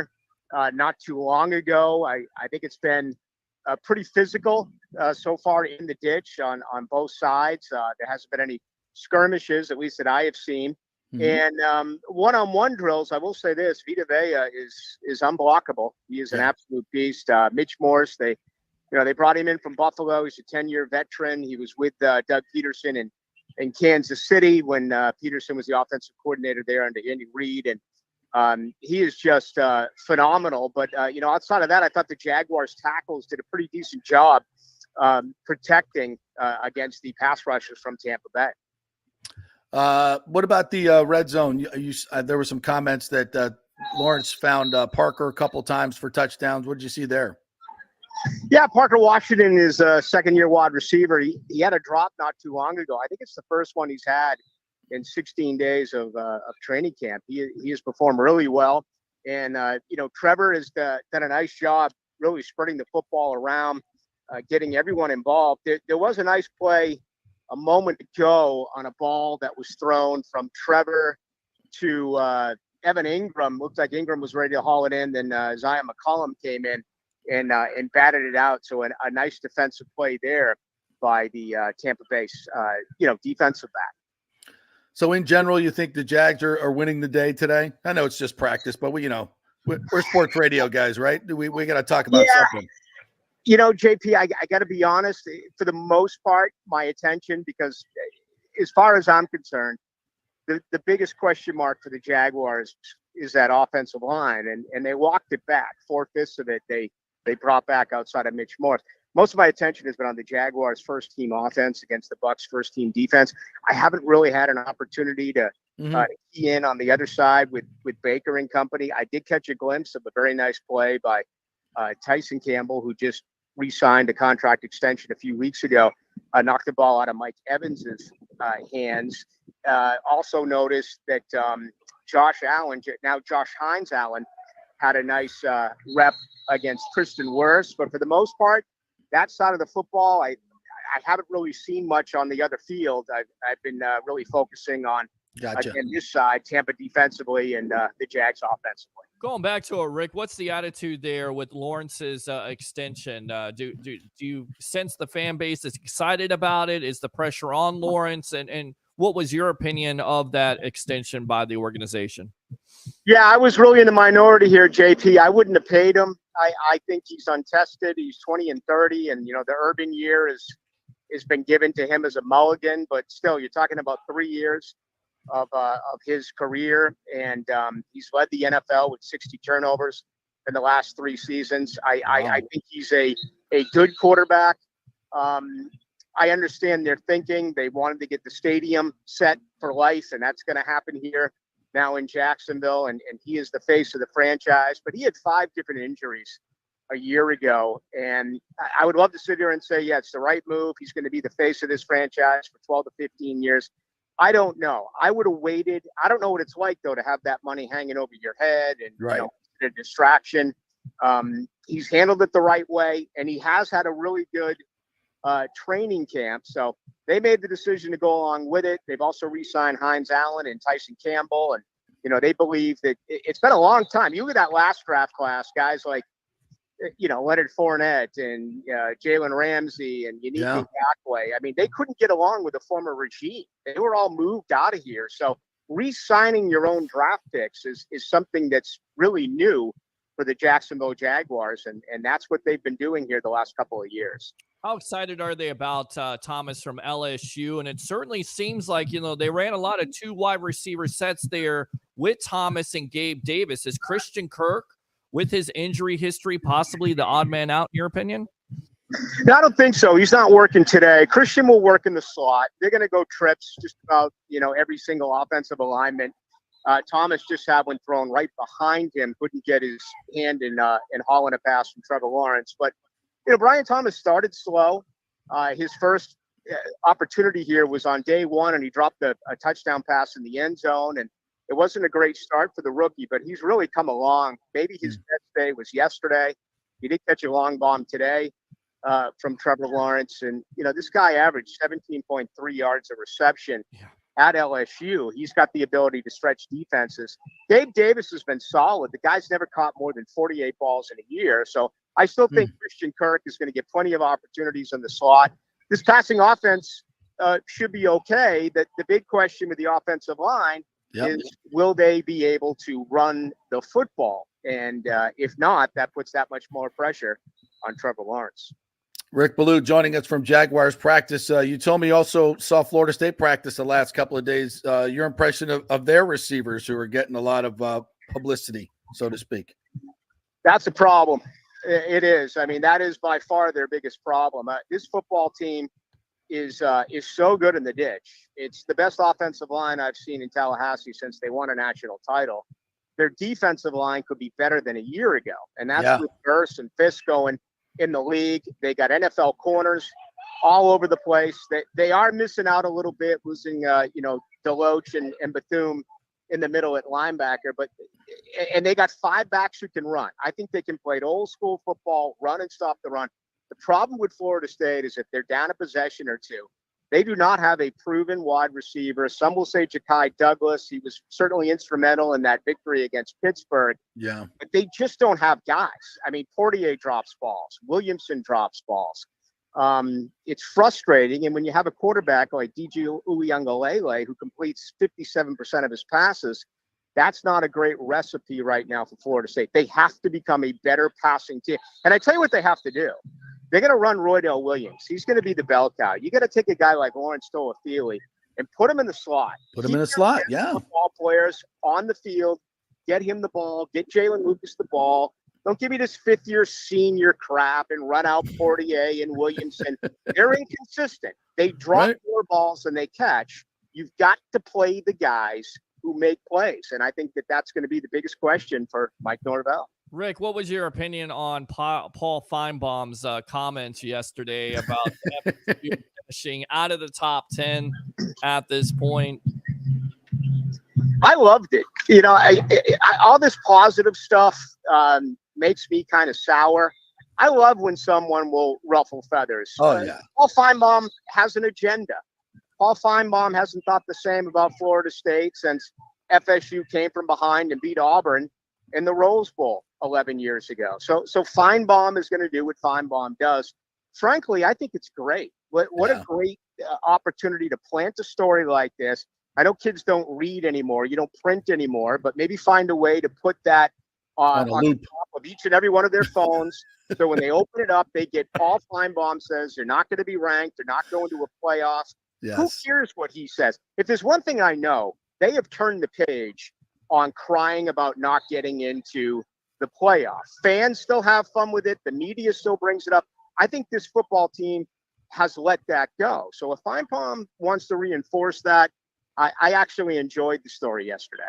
Yeah, it's good stuff. Hey, Rick, thanks for checking in. I know you got a lot to do. I really appreciate you taking time for us and giving us a live report. Thank you, buddy. See you guys. Thank you. Yep. You can follow Rick. Great follow at Ballou1010XL. That's BALLOU 1010XL. Check out his show. Talks a lot of Florida State football. He has it as a podcast as well. Great podcaster. Longtime buddy of mine. We used to bartend together back in our Tallahassee days. Huh. The Great Doc Sports Bar. Yeah, baby. Imagine that. You bartending with somebody else at a sports bar and becoming sports talk host guys. Yes. Yeah. Yes, that's good. That's what you do, right? If you can't talk sports, you go and do bartending. All right. We got to hear this Paul Feinbaum. Yeah, let's play. He's absolutely right. It's fantastic. Yes. Here we go. Top 10 team will finish the season unranked. Florida State. First of all, they have no business being in the top 10. They have a difficult schedule. They have Florida State has Miami and Notre Dame. within a 3-week period on the road. They ended the season with Florida, which is a debatable team. But I think they're going to get caught in the run-of-the-mill ACC game this year, which they did not encounter last year. They lost the guts of their defense. They have a quarterback who has certainly been around and remains a question mark. And I think they also have a hangover. I think they used up too many tears crying about not getting in the playoffs, and that may slow them down a little bit this year. Oh, so there you go. Little shot there. It wasn't good enough to say they lost, because you had me there where, yeah, you lost Burst, of course. You lost Fisk there in the middle, of course. Deloach. But you put Darrell Jackson in there, who everybody agrees is their best defensive tackle that the NCAA unmercifully made ineligible last year. Screw jobs ever. And you've got Josh Farmer and a couple of guys behind them that are big and nasty. And you got Marvin Jones Jr. coming off one edge, Patrick Payton coming off the other. Rick's right. I think they have a better overall defensive line. Linebackers are talented but untested. And the defensive backs are it's an NFL shell from safety to corner. But they got, and this Jalen Lucas kid is, he's Bucky Irving.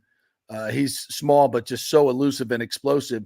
And I could see them putting him and Teofilo both in the slots and going 4 wide, spreading it out for their running backs. They got a lot of talented running backs as well. It's as James says, I trust Norvell. He's not going to let the wide receivers ruin their season. Yeah, I agree. There's a lot of ways to skin a cat. Norvell's an absolute genius at scheming offensively and using his backs well. So I anticipate that will work out just fine. Yeah. But, give me, I'll win with defense in a running game all day long.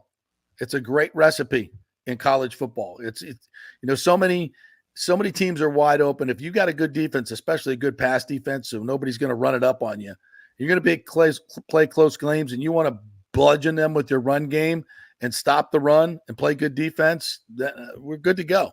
It's a great way to win football games, and we'll see. I think FSU could go 12-0 again, 13-0, or they could lose 3 games. I could see them losing 3 games as well.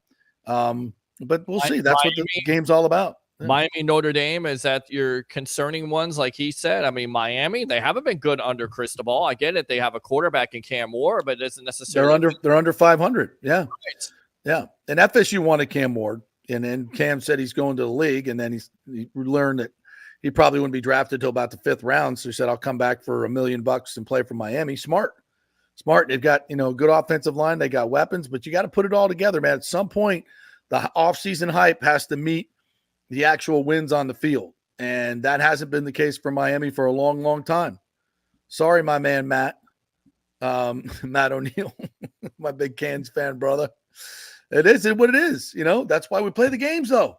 Yeah. Why we play the games. Yeah. All right. We got to hit one more. Do we have to hit one more break? I think we do. Yeah. We'll hit one more break. Absolutely. One more break, and then we'll come back and finish things up. We got a couple other notes here on Hunter Green of the Cincinnati Reds. He's a great pitcher, but boy, we got a story on him. Uh-oh. The Las Vegas cops and the NFL are not getting along. Got one on that. And they have a USF note here that's quite interesting as well. So all that when we come back. We're brought to you by the great folks at the Gold and Diamond Source. It's their 40th anniversary. Great specials going on there. And dudes, you guys, go to the jewelry store. Bling yourself up. Get a nice watch. You deserve it, bro. Buy yourself a nice stylish ring, or maybe a bracelet or a nice necklace like my cross necklace here. So many good things you can get at the Gold and Diamond Source. See the Rolex reporter there? Get yourself a Rolex. If you can't get Jake Paul to give one to you, go buy one for yourself. You deserve it. Make all that money. Go treat yourself at the Gold and Diamond Source for dudes as well. 3800 Olmerton Road. Back in 3. As we head into summer and hurricane season, you must make sure that your home is fully insured. Over 40% of people in Florida are not fully insured because property rates have gone up lately. Your home is worth more, so it needs to be insured. Call the great folks at Italiano Insurance, 813-877-7799 to make sure you're fully insured. And also, you might just save some money. There are new companies coming into the state all the time. In fact, we just shopped our homeowners insurance, and I'm telling you, folks, we saved over $550 because Charity, the great customer service at Italiano Insurance, did all the work and found us a better company and a cheaper company. She'll do the same for you. 813-877-7799. Do something about these high rates. Shop them around. Could save you lots of money. It's Italiano Insurance. Been doing business here locally for over 60 years. 813-877-7799. Tell them JP sent you. Discover the collection of men's jewelry that combines classic style with contemporary flair at the Gold and Diamond Source. From sophisticated watches to bold rings, find pieces that reflect your personality and stand the test of time. Each piece in their men's collection is crafted with precision and attention to detail, ensuring quality and durability. Whether it's a sleek bracelet or a striking pendant, our jewelry makes a statement. From everyday wear to special occasions, our men's jewelry is designed to complement any outfit and add a touch of sophistication. Shop versatile pieces that transition seamlessly from casual to formal. Browse our extensive range of men's jewelry, including rings, bracelets, necklaces, and cufflinks. Whether you prefer understated elegance or bold designs, they have something for every taste. Visit their knowledgeable staff to help you find that perfect piece. It's the Golden Diamond Source, 3800 Almaden Road, always online at thegoldendiamondsource.com. Hey Tampa Bay sports fans, this is two-time LPGA major champion Jane Geddes here. After winning the US Open and 10 other LPGA events, I wanted to try something completely different. So I came right off the top turnbuckle and landed in the crazy world of WWE. And yes, you heard that right. That's WWE. Working for the Vince McMahon as the VP of Talent Relations for the company. Now, though, I want to work for you. Everything I've done in my life, I've done with incredible passion. And now I've turned my focus to leading the best real estate team in Tampa Bay, the Geddes Gordon Group with Keller Williams in South Tampa. If you're looking for a new home, an investment property, or looking to sell your current home, we will give you major championship level service. When you choose Geddes Gordon Group, you become part of our inner circle, like family. So if you're looking for a few golf tips or a golf course view, we're going to stripe it right down the fairway. Call me at 813-485-6808 or go to gettysgordongroup.com, or again, give me a ring at 813-485-6808. Getting old is inevitable, but feeling and looking old is avoidable.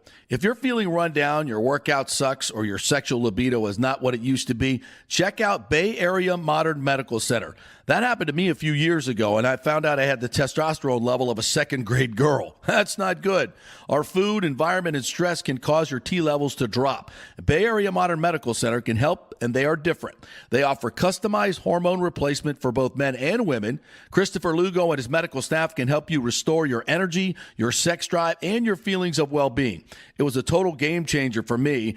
I have way more energy, lost 30 pounds, and I'm performing better in all areas of my life. Nobody wants to talk about sexual health, but it's key to a balanced life. We offer discreet treatments with real-world results. So if you're suffering from a lack of interest in sex, ED, or lack of sexual stamina, Dr. Lugo and his staff can help. Take your health care to the next level at Bay Area Modern Medical Center, 844-977-3477 or BAMMC.com. Let's go. Right now, back to the show on FanStream Sports. All right, welcome back to the JP Peterson Show here as we have just a couple more minutes to get with you here on some other notes.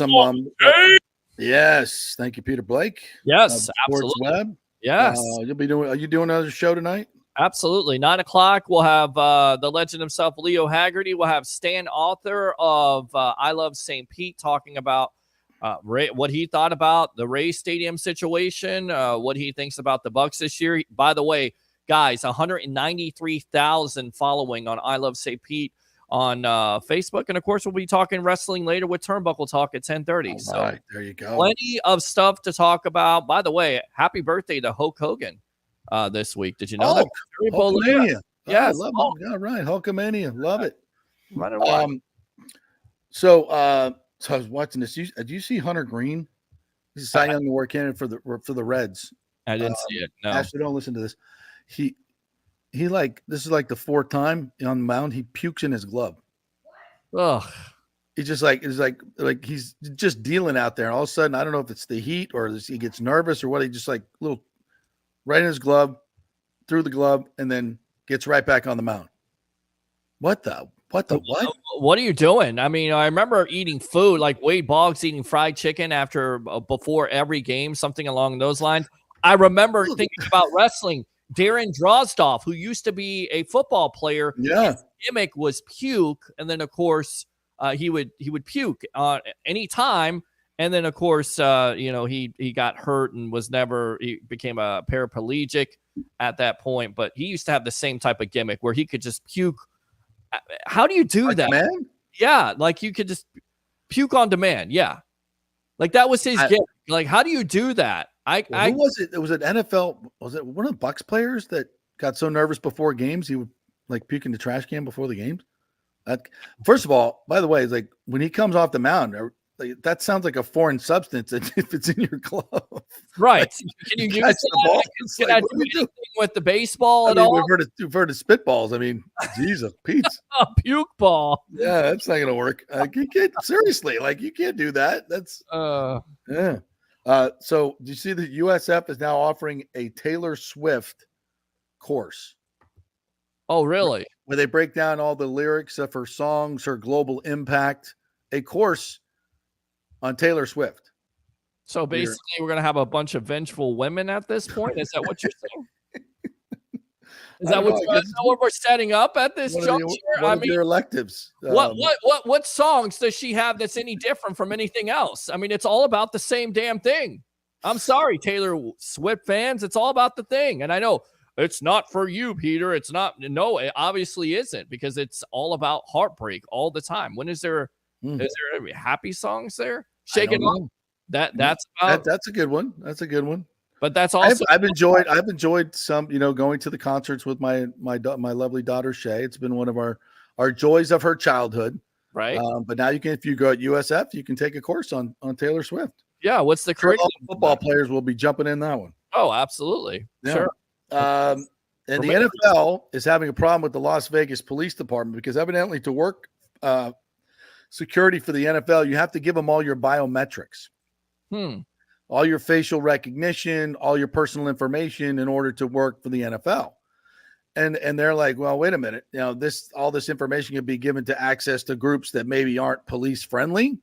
So they're having issues with whether they're going to be able to get security, policemen anyway, to work these NFL games because the NFL wants all their biometrics information. Would you be giving that up? I think we pretty much do it anyway when we, do our face thing for our phone. Sure. Apple's got it, but we're not cops, and cops can be unfairly targeted as we've seen in these ambushes. So I understand their concern. No question about that. Yeah, that works out. I wonder if they're going to do that I wonder if they're going to ask that for the media. Probably will. In order to cover the NFL, you got to give them all your biometrics. Rick says, JP, you have your testosterone levels risen more than a 12-year-old girl? Maybe you can box in the Olympics as a female. I never thought about that. Did you see the boxer, the Algerian boxer suing Elon Musk? Oh, yeah. And somebody else for mean tweets? Mean tweets. There we are. There we go. And the British authorities are now putting people in jail for their mean tweets, or even if you show an actual immigrant doing something horrible, like beating somebody up, they'll put you in jail. Wow. Because you put it on Twitter. If you had video of an immigrant beating somebody up, which has happened, if you share that now, and they're saying that they're going to extradite Elon Musk and have him face charges for this. Good luck. Good luck. Good luck with that. I don't think you're going to be able to do that, honestly. By the way, when did the world become a dictatorship at this point? When did that happen? The problem, folks, with restricting what you call misinformation is who decides what misinformation is and what isn't. Right. The people who told us all those things that weren't true, the people who censored the information, called it misinformation, and it was true about COVID and vaccines and lockdowns and all those things and laptops and everything else. Again, not political, folks. This is strictly about freedom of speech. And pay attention historically. The people that try to limit freedom of speech are not the good guys. Nope. They're not the good guys. We're the bad. There's the ones that commit the genocides. Yep. Look it up. All right. It's what we do here. Freedom of speech is pretty important to what we do. So that's why we talk about it, and it's important. All right, great job, Peter. Our thanks to Rick Ballou, who joined us live from the Jacksonville Jags Bucs practice. Appreciate him. Bob Melandro, Whitecap Sports, on the valuation and the sale of the Lightning. Very interesting. If you missed anything, please go like and subscribe. Like and subscribe to our YouTube channel. We appreciate you doing that and supporting the show. You can always support the show there on our link tree as well. We'd love to get any support. Is always good support. Thank you, guys. Appreciate you. We'll be back tomorrow with more fun and frivolity. See you then.